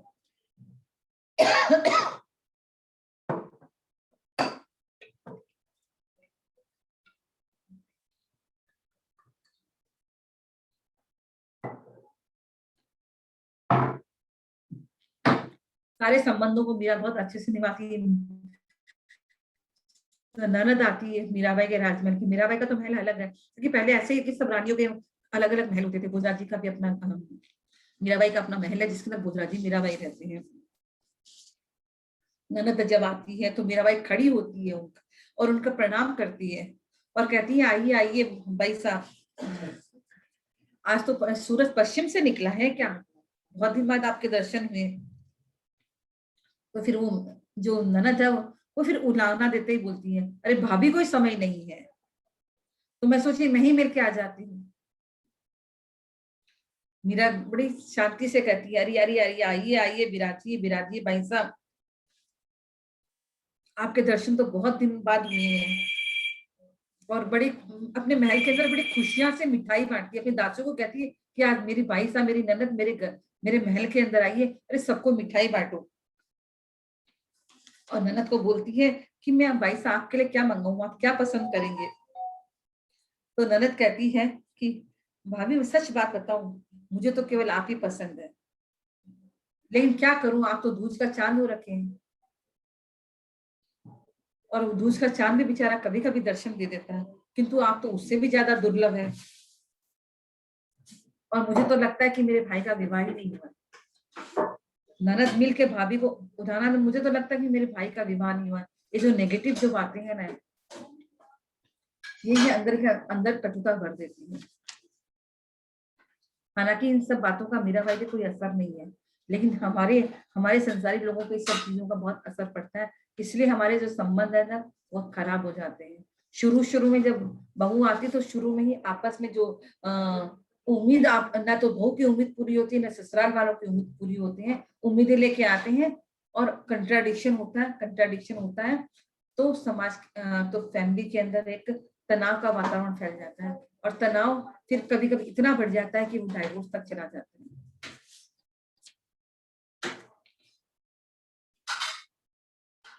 तो मीराबाई कहती है, अब भाई साहब मैं बहुत प्रयास करती हूँ कि सब समय पे आके, मीराबाई जब से आई है वो हर बड़ों लोग को जाते महल में जाके सबको प्रणाम करके आती है। ये मीराबाई का नियम है। और अपने पति की भी पूरी देखभाल वो करती है। मैं नहीं बोली, इसी के अंदर लिखा हुआ ये सब चीजें। उस समय पे मैं समय पे सबके चरण स्पर्श करके आती हूँ और जाती भी हूँ, पर मैं जाती हूँ लेकिन ज्यादा समय मैंने नहीं लगा पाती हूँ, क्योंकि ठाकुर जी का भोग का समय हो जाता है और दिन का जो थोड़ा समय होता है ना, उस थोड़े से दिन के थोड़े समय में आपके भैया का ध्यान रखना पड़ता है। और भी कई लोग आ जाती हैं, उनकी सबकी मुझे देखना पड़ता है। और जब आपके भैया अब शस्त्र के अभ्यास के लिए चले जाते हैं, उस समय क्या मैं जोशी जी से कथाएं सुनती हूँ। और कोई बात नहीं, अगर आपके पास समय था तो आप दर्शन दे दिया कीजिए। कितनी सरलता से मीराबाई ने ये बात अपनी ननद को बताई है। और मीराबाई क्या करती है, अपने ननद को अपने हाथ से खाना खिलाती है बैठ के। फिर मीराबाई की जो ननद है वो कहती है, अरे भाभी साहब मुझे तो समझ में नहीं आता कि इस पीतल की मूर्ति से आपका इतना क्या प्रेम है कि आप सारा समय आप अपना मन उसी पीतल की मूर्ति में लगा के रहती है। और जो पीतल की मूर्ति ना तो बोलती है, ना हंसती है, ना कुछ नहीं करती है। और जो हम सब जो बोलने चाहने वाले मनुष्य से आप दूर भागती है। तो मीरा भी हंस के टालती है, क्या कहती है, भाई साहब क्या बताऊं, ये जो बनाने वाला, संसार बनाने वाला विधाता, उसने अलग अलग सांचे बनाए हैं। उन्हीं सांचों से अलग अलग तरह के जीव, मनुष्य पैदा होते हैं, अलग अलग स्वभाव के लोग पैदा होते हैं। और इनमें से ही, उन विधाता के ही एक सांचे में से ऐसा सांचा भी है जिसमें मुझ जैसा मनुष्य बनकर निकलता है। इस तरह मीरा ने हंस के बात टाल दी। ये बात उसकी ननद को समझ नहीं आई, माने अच्छा नहीं लगा सुन के। और कहती है, भाभी साहब हंस रही है, आप हंस रही है, और जो माँ है ना मेरी, माने मीराबाई के सास, वो तो बहुत नाराज हो रही है आपसे। और कहती है कि घर में तो नाचती कूदती नहीं है, लेकिन वो साधु संतों के सामने जाके 5 लोगों के बीच में नाचती गाती है। और अपने महल के अंदर वो भगवान के सामने, पीतल की मूर्ति के सामने नाचती कूदती रहती है, हम लोगों के सामने तो नाचती कूदती नहीं है। और कहती है कि दासियां कह रही थी, कहीं कहीं ऐसा भी होता है, यहाँ पे भी होता है कि कुछ कुछ लोग जो घर के होते हैं ना, दैया नौकरों से इंफॉर्मेशन लेते रहते हैं। तो यहाँ यही स्थिति है कि मीराबाई की जो सास है, जो ननद है, जो राजमहल की जो दासियां हैं मीराबाई की, उससे इंफॉर्मेशन उठाती है और बताती है। वही यहाँ पे ननद बता रही है कि मैंने दासियों से सुना है कि आप भाई जी के समीप नहीं, के पास नहीं बैठती है, आप उनके साथ भोजन नहीं करती है, आप उनके साथ सोती नहीं है। तो कहती है, क्या मेरे भाई कुरूप है, सुंदर नहीं है, क्या उनमें कुछ ऐब है, क्या आपको अच्छे नहीं लगते, आपको सुहाते नहीं है, आप इनसे इतना अलग अलग क्यों रहती है, उनको कितना दुख होता होगा, उनको कितना मन में तकलीफ होती होगी, आप उनके बारे में क्यों नहीं सोचती है। देखिए ना उनका मुंह कितना कांतिहीन हो गया है, उनके उनके मुंह की हंसी चली गई है, कितना शांति शांति मेरा भाई रहने लग गया है। जब पहले आते थे मेरे महल के अंदर तो कहते थे आते ही बहुत मुझे खाना दो, लेकिन आजकल तो वैसी बात रही नहीं गई है। विवाह के बाद टोटल मेरे भाई चेंज हो गए हैं। इस तरह से हमारे यहाँ भी क्या होता है, जब भी पुत्र के अंदर, बेटा के अंदर कुछ भी आती है, लड़के के अंदर कुछ भी चेंज आता है, अरे उसकी भी तो मनस्थिति है, उसके अंदर भी जो एक जिम्मेदारी आई है तो उसकी मनस्थिति तो चेंज होगी। लेकिन हम उस सब का कारण क्या है, बहू को मानते हैं, बहू को दोषी मानते हैं कि बहू ने के कारण ही ये सब कुछ ऐसा हो गया है। हम अपने पुत्र का नहीं देखते, अपने बेटे का नहीं देखते हैं, और सब चीजों का जो दोषी है। तो यही जब धीरे धीरे यही एक अराजकता का, फैमिली के अंदर एक अराजकता का कारण बन जाता है, विद्रोह का पैदा का कारण बन जाता है। मैं जो बातें बोल रही है तो आप आए हैं ना, तब से ऐसा हो रहा है। आपके कारण ये जो मेरे भैया का ऐसा जो मिजाज था वो गंभीर रहने लग गए हैं। और फिर कहती है, जब मैं भाई को बोलती हूँ कि क्या तुम्हारी विवाह होते ही भूख भाग गई,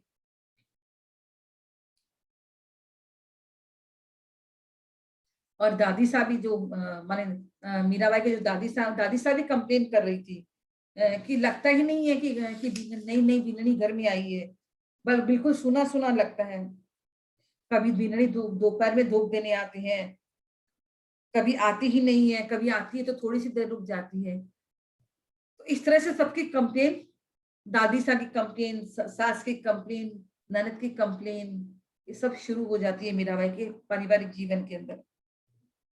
और वो ननद कहना कंटिन्यू रखती है, वो चुप नहीं होती है, वो बोले ही जा रही है और कहती है आप ऐसा क्यों करती है, आपको धोख खाने में कितना टाइम लगता है, बहुत कम समय लगता है, आप रोज नियम से क्यों नहीं आ जाती है, टाइम टू टाइम क्यों नहीं आ जाती है, और अगर धोख खाने से आपका क्या बिगड़ जाएगा। माने वो ये नहीं बोल रही है कि बिना आती तो है नहीं, ये नहीं है, टाइम से क्यों नहीं आती है, उनको ये कंप्लेन है। और टाइम कंप्लेन, और कहती है कि अगर आप किसी को धोख खाने आएंगे तो आपको आशीर्वाद ही तो मिलेगा, आशीर्वाद में कोई गाली तो देगा नहीं, और आप तो बहुत पढ़ी लिखी है, और आप तो गुरुजनों को नाराज कर रही है, आप में तो बुद्धि नहीं है। इस तरह की जो बातें हैं मीराबाई की ननद मीराबाई को कह रही है। मीराबाई फिर भी सॉफ्टली, नम्रता से, भक्त का यही होता है कि जो भी कुछ सुनता है वो अपने हृदय से भी लगाता है। ना मीराबाई भी सुन रही है सब बातें, लेकिन वो रिएक्शन उसका नहीं कर रही है, रिएक्शन भी कर रही है तो बहुत सॉफ्टली कर रही है। अब मीराबाई थोड़ी शांत हो जाती है, अभी तक तो हंसी में टाल रही थी, अब थोड़ी शांत होकर बोलती है, आपकी सारी बात सच्ची है भाई साहब, किंतु मैं क्या करूं, कभी कभी तो मुझे सेंस ही नहीं होता है, मैं बेचैन हो जाती हूँ, इसलिए मुझे वहां जाने में थोड़ा समय मेरा इधर उधर हो जाता है। और जैसे मुझे जो जो चीज सुहाती है वैसे ही राग और डांस और नाच गाने में वैसे वैसे करती हूँ। और मैंने आपके भाई को ऑलरेडी कह दिया है कि वो अपना दूसरा विवाह कर ले। मीराबाई अच्छे से एक्सप्लेन कर रही है नंद को।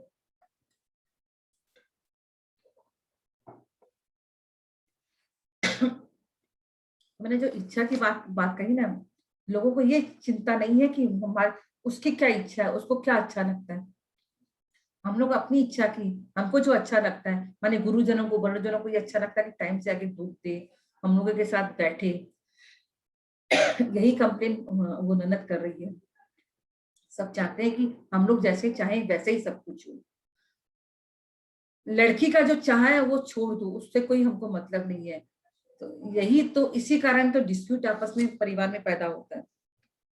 वो कहती है मीराबाई की मुझे जो पसंद है मैं तो वो तो मैं करती ही हूँ, और मैंने आपके भाई को भी कह दिया कि आप दूसरा विवाह कर लीजिए, और मैं आपको भी रिक्वेस्ट करती हूँ कि आप अपने भाई को समझाइए ताकि वो अपना दूसरा विवाह कर ले, और आप लोगों की जो उम्मीद है कि वंश वृद्धि हो वो पूरी हो जाएगी। और मैंने तो पहले ही कह दिया था कि मेरा पथ अलग है भाई साहब, और मैं ट्राई करके भी, मैं अब बहुत ट्राई करती हूँ कि मैं सारे नियमों को अच्छे से निभाऊं, लेकिन मैं क्या करती हूँ, मैं ट्राई करके भी उनको पूर्ण रूप से निभा नहीं पाऊंगी। और जो सास कहती है कि मुझे गाली गीत नहीं आते, हाँ तो संसार के गीत मुझे नहीं आते भाई साहब, मुझे भगवान के भजन बहुत आते हैं, और मैं मनुष्यों के लिए बिगाड़ती भी नहीं। मेरा तो नाचना गाना सोना पीना जागना हंसना बोलना, मेरा तन मन, मेरे जीवन की जो सारे, मेरा जो तन मन धन सब कुछ, जो सारी चेष्टाएं हैं वो मेरे ठाकुर जी के लिए। ये जो चेष्टाएं हैं, मैं चेष्टा तो करती हूँ कि आप लोगों की उम्मीदों को मैं को पूर्ण कर सकूं, लेकिन पूरी तरह से मैं निभा नहीं पाऊंगी। और मेरा यही प्रयास होता है कि मेरे कारण आप लोगों को किसी को कष्ट नहीं हो, और मेरी जो बॉडी की जो सीमा है, मेरे जो शरीर की सीमा है, लिमिट है। इसलिए सबकी सेवा में मेरा यही निवेदन कि भगवान की सेवा, इसलिए मेरा आपसे रिक्वेस्ट है कि भगवान की सेवा के बाद जितना भी समय मिलता है, उनकी भोग के बाद, सेवा के बाद जो भी समय मिलता है, वो मैं सारा आप लोगों की सेवा, आप वो जितना भी समय और जो मेरा शक्ति बचती है वो मैं आप लोगों को देना चाहती हूँ। और कभी कभी ऐसा होता है कि मैं इतनी थक जाती हूँ कि मेरे से ये भी नहीं हो पाता है, इसके लिए आप लोग मुझे क्षमा कर दीजिए। ये सुनती है तो वो ननद उसका मुंह देखती रहती है अपनी भाभी का, एकदम इरिटेट हो जाती है अपनी भाभी की बातें, वो कोई तरह से मेरा मानने वाली नहीं है। वो ये नहीं बोल रही है कि मैं नियम से आऊंगी, मैं ये भक्ति माने मैं भोग के पहले आ जाऊंगी, मैं पूजा के पहले आ जाऊंगी। मीराबाई ऐसा कुछ नहीं कर रही है। इस चीज से वो जो ननद एकदम इरिटेट हो जाती है और फिर एकदम इरिटेट होके बोलती है, अब तो कहती है बहुत इजी है बोलना कि दूसरा विवाह करा दो। जब दूसरा विवाह कराएंगे, जब सौत आएगी ना गले में, तब उसका जो कांटा चुभेगा वो सहन करना बहुत मुश्किल है भाभी साहब। और कहती है, आप कहते हैं कि ठाकुर जी मेरे पति है, तो मेरे भाई आपके क्या लगते हैं? ये सारा जवाब सवाल वो ननद पूरा किए जा रही है। वो खुद भी अपनी स्थिति नहीं देख रही है, वो ससुराल में अपना नहीं रह रही है, वो पीहर में आके अपनी जो चलनी है वो चलाती रही है। और क्यों आपने उनके साथ फेरे लिए? क्यों आप आई उनके साथ यहाँ पे? ठाकुर जी के साथ ठाकुर जी के घर क्यों नहीं चली गई? क्यों चित्तौड़ में आप आ गई? क्या इस पीतल की मूर्ति से गए बीते हैं मेरे भाई? मेरे भाई में क्या कमी है? कितने बड़े बड़े राजवंशों से सगाई का प्रस्ताव आया, लेकिन पिताजी बुआ ने बोल के क्यों आपके यहाँ पे मेरे भाई का विवाह आपके साथ करवा दिया। इस तरह से वो जो मेरा जो ननद है उड़ाने पे उड़ाना दी जा रही है, बातें पे बातें सुनाई जा रही है। बहुत समय नहीं हुआ है, मेरा ये 2-3 महीने की बात है, और मीरा आके अपने भाभी को क्या क्या बोले जा रही है। तो मीराबाई सोचती है कैसी बावली हो रखी है, अपने भाई के रूप गुण की चर्चा की जा रही है, और अंदर ही अंदर सोच रही कि श्याम सुंदर के रूप सागर के सामने, वो तो रूप का समुद्र है, सागर है, उसकी एक बूंद भी संसार पाने के लिए उत्साहित है।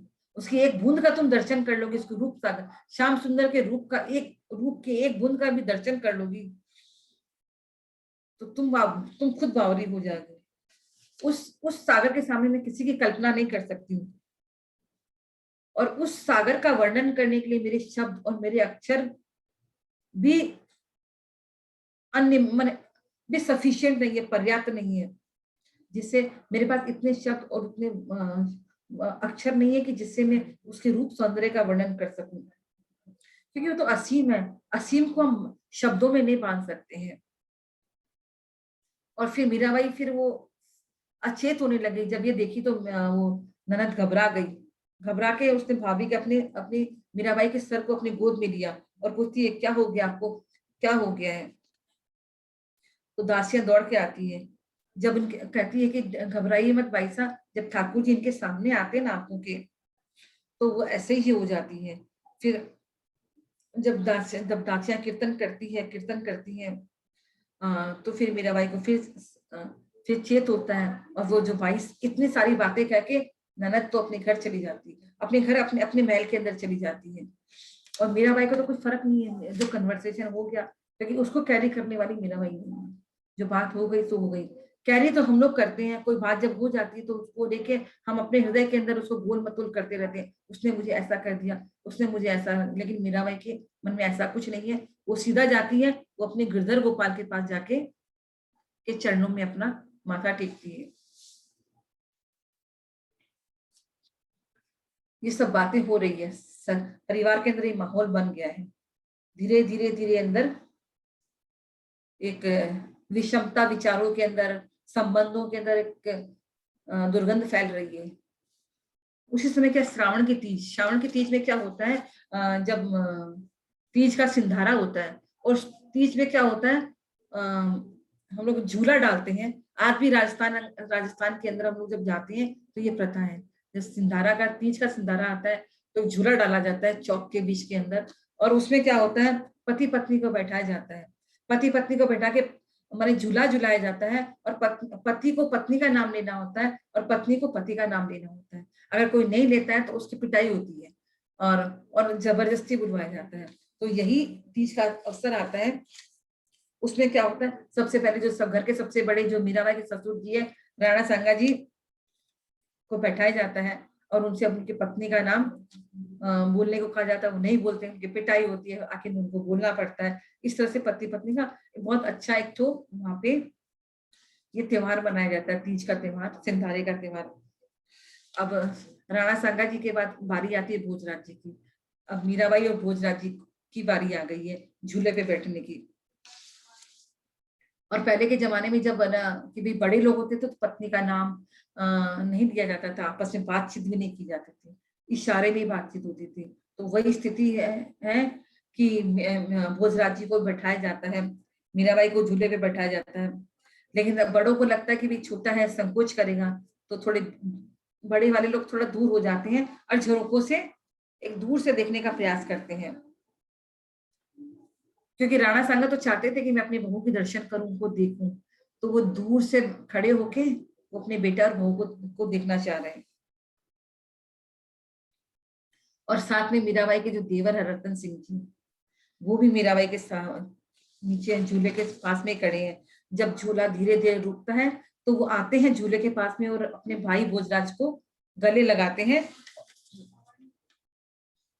और वो मारते नहीं है, वो मारते नहीं, उनको मारना चाहिए क्योंकि वो मीरा का नाम नहीं ले रहे हैं, लेकिन जब वो मारते हैं, क्यों वो नहीं मारते हैं, वो कहते हैं कि मुझे पता है कि आप नाम नहीं, जोर से आप नाम नहीं दे सकते हैं, लेकिन फिर भी आप धीरे से मेरे कान में बोल दीजिए और देरी मत कीजिए, जल्दी से मेरे कान में बोल दीजिए, मैं आपको उतरने दे दूंगा, मैं आपको पिटाई नहीं करूंगा, और जल्दी से भाभीसा का नाम ले लीजिए। तो भोजराज जी कहते हैं मेड़तया घर्री थाती मीरा आकाश आभा आकाश रो फूल, माने कि जो मेड़तिया की जो रहने वाली मेड़ता की जो रहने वाली है थाती मीरा, और आभा आकाश का फूल, इतना बस बोलते हैं कि आकाश का फूल है मीरा। ये बात जब आकाश का फूल जब बोलते हैं तो रतन सिंह जी के मन में ये बात बैठ जाती है, वो मन में उथल पुथल बन जाते हैं कि मीरा नाम तो ले दिया, लेकिन मीरा को आकाश का फूल, आभा का फूल क्यों कहा।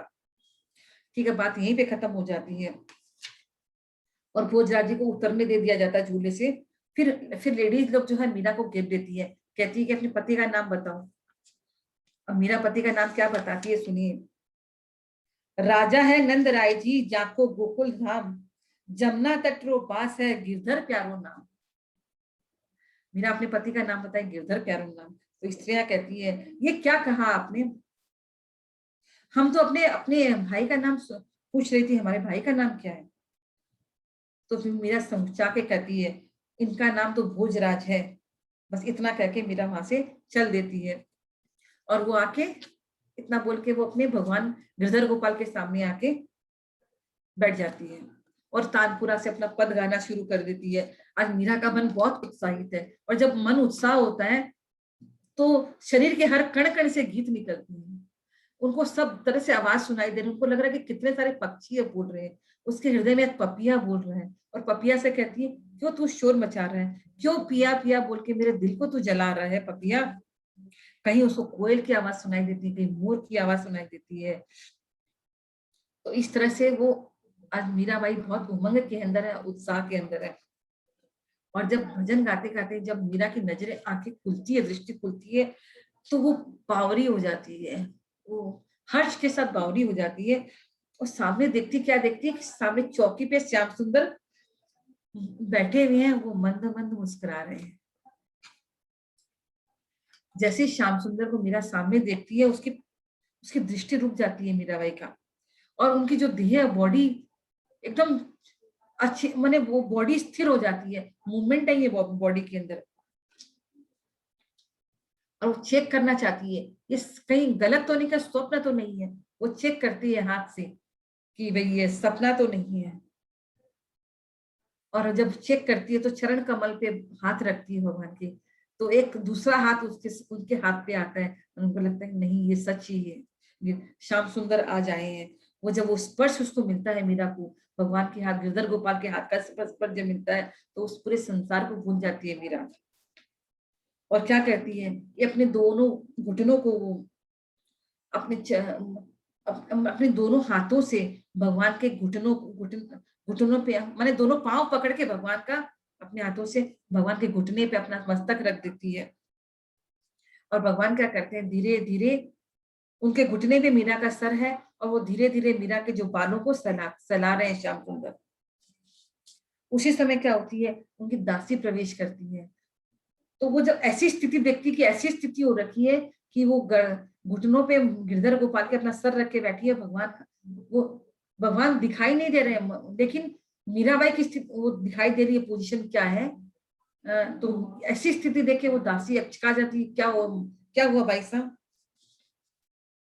मीरा कहती है, अरे अरे मंगला, आज प्रभु पधारे हैं, अरे तैयारी कर जीवन की, भोजन लगा तू, और आज मिथुला से जाके कह दे मेरा पलंग यहीं पे बिछा दे, मेरी चौसर जो है ना यहीं पे ला दे, आज मैं यहीं सोऊंगी। और भोजराज जी से जाके, मेरे पति से जाके भी कह दे, उनसे रिक्वेस्ट कर कि आज मैं अपने मंदिर के अंदर ही सोऊंगी।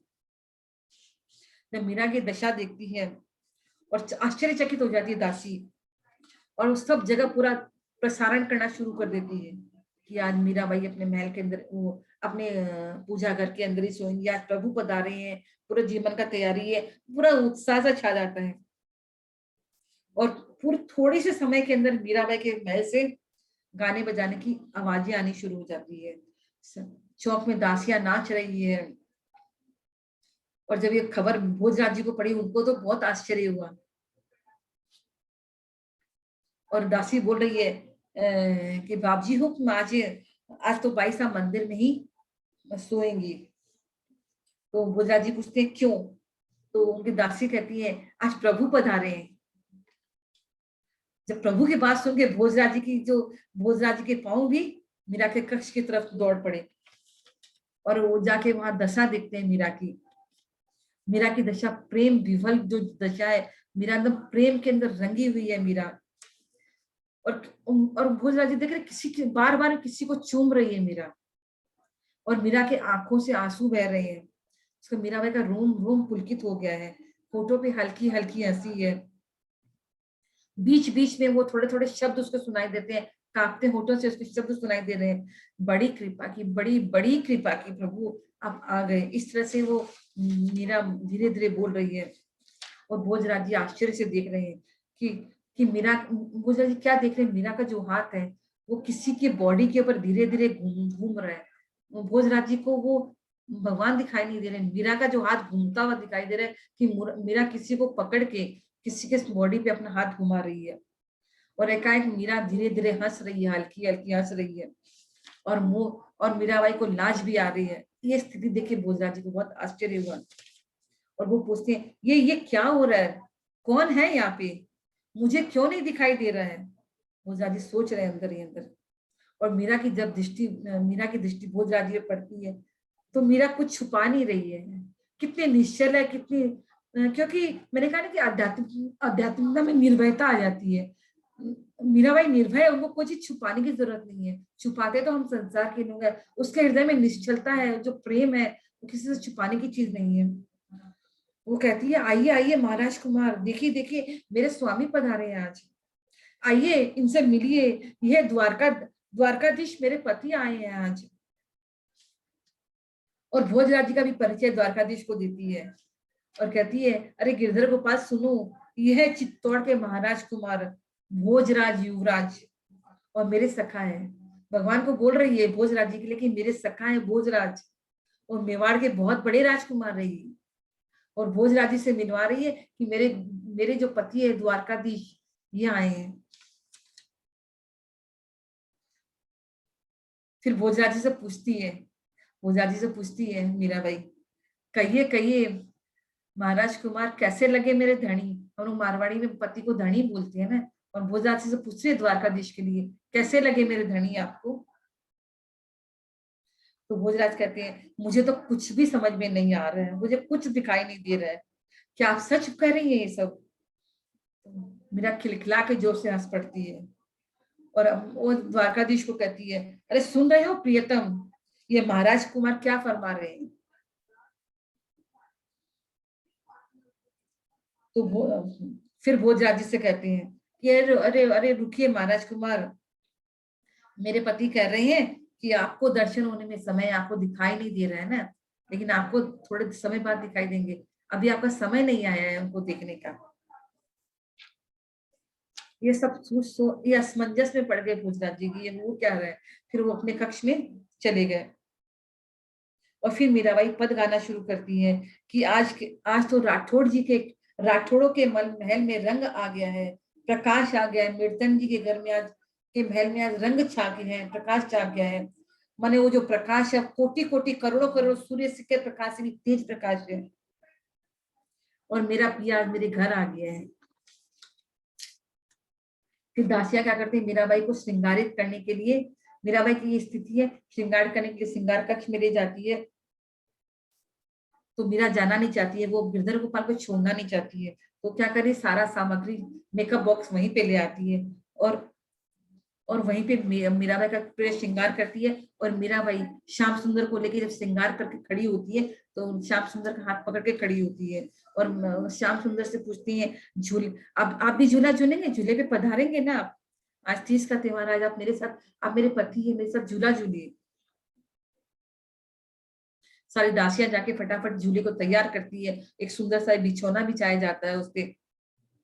और आज अपने स्वामिनी के साथ वो अपनी जो स्वामिनी को अपने स्वामी के साथ देखे बहुत हर्ष तिरेक में सारी दासियां हो रखी है।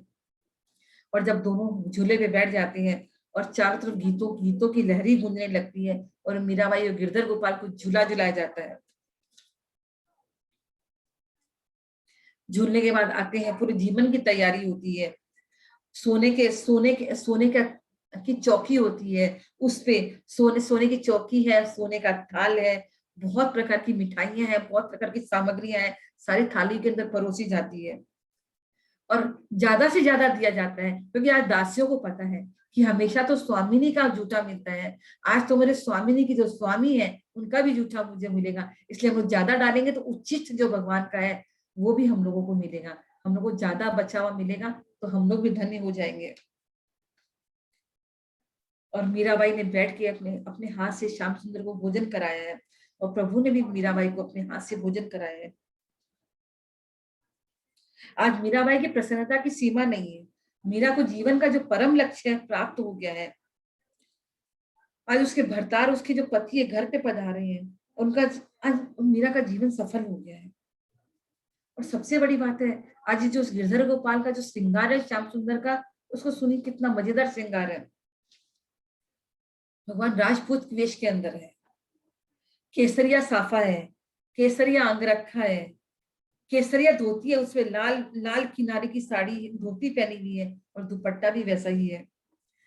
गिरधर गोपाल के सर पे मोर मुकुट है, मोर पंख लगा हुआ है, कानों में हीरे के कुंडल है, गले के अंदर बड़े बड़े कौस्तुभ मणि माला है, वैजंती माला है, कमरबंद भगवान ने पहना हुआ है, कंगन पहने हुए हैं, भुजबंद पहने हुए हैं, कितने कितने आभूषण भगवान ने पहने हुए हैं। ये सब देखे किसका मन मोहित नहीं होगा?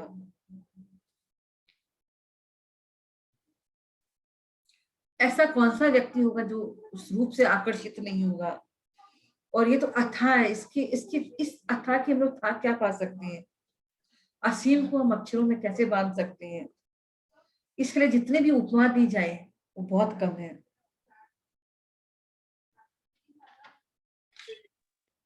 इस तरह से जो स्वरूप है आज गिरधर गोपाल का, श्याम सुंदर का, बहुत ही इतना मधुर, इतना नयनों को प्यारा, अपनी आंखों को प्यारा लगने वाला सुकोमल जो भगवान का जो रूप है, मीरा इसको देख के निहाल हो जाती है और अपने अपने जन्म के ऊपर, अपने इस जीवन के ऊपर वो इतराती है मीरा और कहती है कि मैंने अपने जीवन का जो परम लक्ष्य है उस परम लक्ष्य को प्राप्त कर लिया है। और इस स्वरूप के कौन वर्णन कर सकता है? और लोग कहते हैं कि वो इतना सुंदर है, मुझे तो इस स्वरूप के सामने संसार का सारा स्वरूप खराब लगता, कोई भी स्वरूप मुझे संसार का पसंद नहीं है इस स्वरूप के सामने। और वो लोग ऐसा क्यों कहते हैं? क्योंकि उन्होंने इस स्वरूप का दर्शन नहीं किया है। क्योंकि जो जिस चीज को नहीं चखेगा तो उसका कैसे पता चलेगा? इससे संसार के लोग कहते हैं कि वो सुंदर है, वो सुंदर है, मुझे तो इससे ज्यादा सुंदर कुछ भी नहीं है। अगर वो भी इस रूप को देख लेंगे तो वो भी संसार के रूप को, गुण को भूल जाएंगे, इसी रूप और गुण के अंदर समाहित हो जाएंगे। इसलिए आज मीराबाई ने उसको भी देख लिया है और मीराबाई बहुत उल्लासित है। और तीज का त्योहार मीराबाई अपनी गिरधर गोपाल के साथ झूला झूल के मनाती है। तो ये क्या चीजें हैं? इस मीराबाई के चरित्र को पढ़ के हमको क्या लगता है कि ना सब कुछ संभव है इस संसार के अंदर, लेकिन विश्वास से करनी है। हम लोग सोचते हैं ना भगवान है कहाँ, हम भगवान को अपने स्वार्थ के लिए याद करते हैं। हम भगवान से क्या संबंध बनाते हैं? यही दे दो भगवान, ये दे दो भगवान, ये दे दो। हम भगवान से डिमांड करते हैं और भगवान की परीक्षा करते हैं सब समय तुम ये कर दोगे तो समझ जाएंगे तुम भगवान हो, तुमने हमारी इच्छा पूरी। सब समय हम लोग भगवान के साथ डिमांड की लिस्ट लेके जाते हैं, लेकिन भगवान से एक प्रॉपर संबंध, जैसे मीरा ने पति का बनाया, हम और कोई भी संबंध बना के भगवान से विश्वास के साथ, भगवान के से प्रेम के साथ अगर हम जुड़ते हैं ना, तो उसके आने में देर नहीं है, हमारे बुलाने में ही देर। हमारे विश्वास में कमी, हमारे प्रेम में कमी है। जहाँ विश्वास और प्रेम हो जाता है तो भगवान के आने में देर नहीं है, क्योंकि सबसे नजदीक हमारे भगवान है। भगवान अपने भक्त के लिए कुछ भी कर सकते हैं। जिस भक्त प्रहलाद के लिए उन्होंने क्या खंबा फाड़ के भक्त के विश्वास को रखने के लिए वो खंबे से भगवान निकल गए, नरसिंह रूप धारण किया।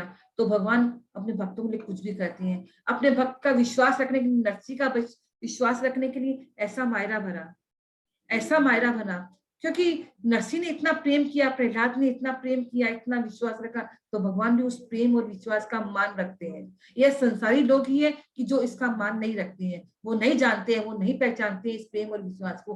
भगवान की नजरें कमजोर नहीं है। भगवान एक लेते हैं तो कितना गुना देते हैं सोच नहीं सकते हैं। इसलिए हमको भगवान से प्रेम बनाना है, भगवान से संबंध बनाना है, उससे प्रेम करना है, उसके प्रति विश्वास करना है। और ये करके देखिए जीवन में वो आपके सामने नहीं उपस्थित हो जाए तो ये गारंटी। इसी के साथ हम लोग इसको यहाँ पे विश्राम देते हैं, विराम करते हैं। फिर जो नेक्स्ट कथा है वो हमारी अगले मंगलवार को होगी। और इसके साथ ही किसी को कुछ समझ में नहीं आया तो पूछ सकते हैं, कि 4:30 से ऊपर हो गया है।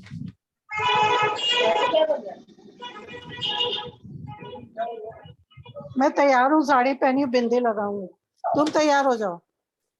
हरे कृष्णा। यही है।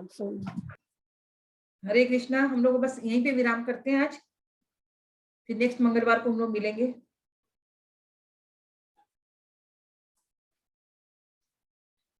सब लोग, अरे भाई हरे कृष्णा तो बोलो, हरे कृष्णा तो बोलो कोई। हरे कृष्णा। हरे कृष्णा। हरे कृष्णा। बहुत अच्छा लगा। आज मीरा की भक्ति सुनी, बहुत अच्छा लगा। कृष्ण आ गए उनके पास। हाँ, तो हमारे पास नहीं आते क्योंकि हमारा उतना प्रेम नहीं है उनके साथ। हम लोग कहते हैं हम प्रेम करते हैं, प्रेम करते हैं, लेकिन बस कहते हैं, अंदर का भाव नहीं है ना, अंदर के भाव नहीं है, उनका अंदर का भाव था। यस। हरे कृष्ण। कितनी सुंदर छवि आई है भगवान की, देखिए। हाँ, बहुत सुंदर। कोस्टुमधारी, हरे कृष्णा। कुंडल और ये वो, बहुत अच्छा, बहुत अच्छा। चाचा जी राम राम। हरे राम कृष्णा। राम। हरे कृष्णा। हरे कृष्णा। हरे कृष्णा।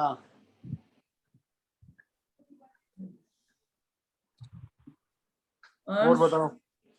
और तो बस बढ़िया है। और सब ठीक है। तो ऑफिस को नहीं आया आज? हाँ, आया हूँ ना ऑफिस में, आ रहा हूँ करके ना। तू आ जाओ ऑफिस में, आएगा। हाँ, मैं ऑफिस में चले। ठीक ठीक, ओके। हाँ, आ रहा हूँ मैं। ठीक है चलिए। तो सभी को हरे कृष्णा कुछ समझ में नहीं आया तो पूछ लीजिए, और अगर नहीं पूछते इसका मतलब सब समझ में आ गया आप लोगों को। नहीं, बहुत अच्छा था, बहुत अच्छा। आज का ज्यादा, बहुत ज्यादा। ये कथाएं होती है प्रेम, भगवान के प्रति प्रेम जागरूक करने के लिए। हाँ, क्योंकि हाँ, हमारा हृदय इतना कठोर है ना, प्रेम करना। सही बात, भगवान से प्रेम नहीं, क्योंकि दिखाई नहीं देता है ना वो। तो सही यही बात सब है। कथाएं सुन सुन के हम लोगों के अंदर भगवान के प्रति जो प्रेम और विश्वास पैदा, ये कथाएं विश्वास सुन के ही पैदा, होगा। विश्वास हो जाता है। सही है।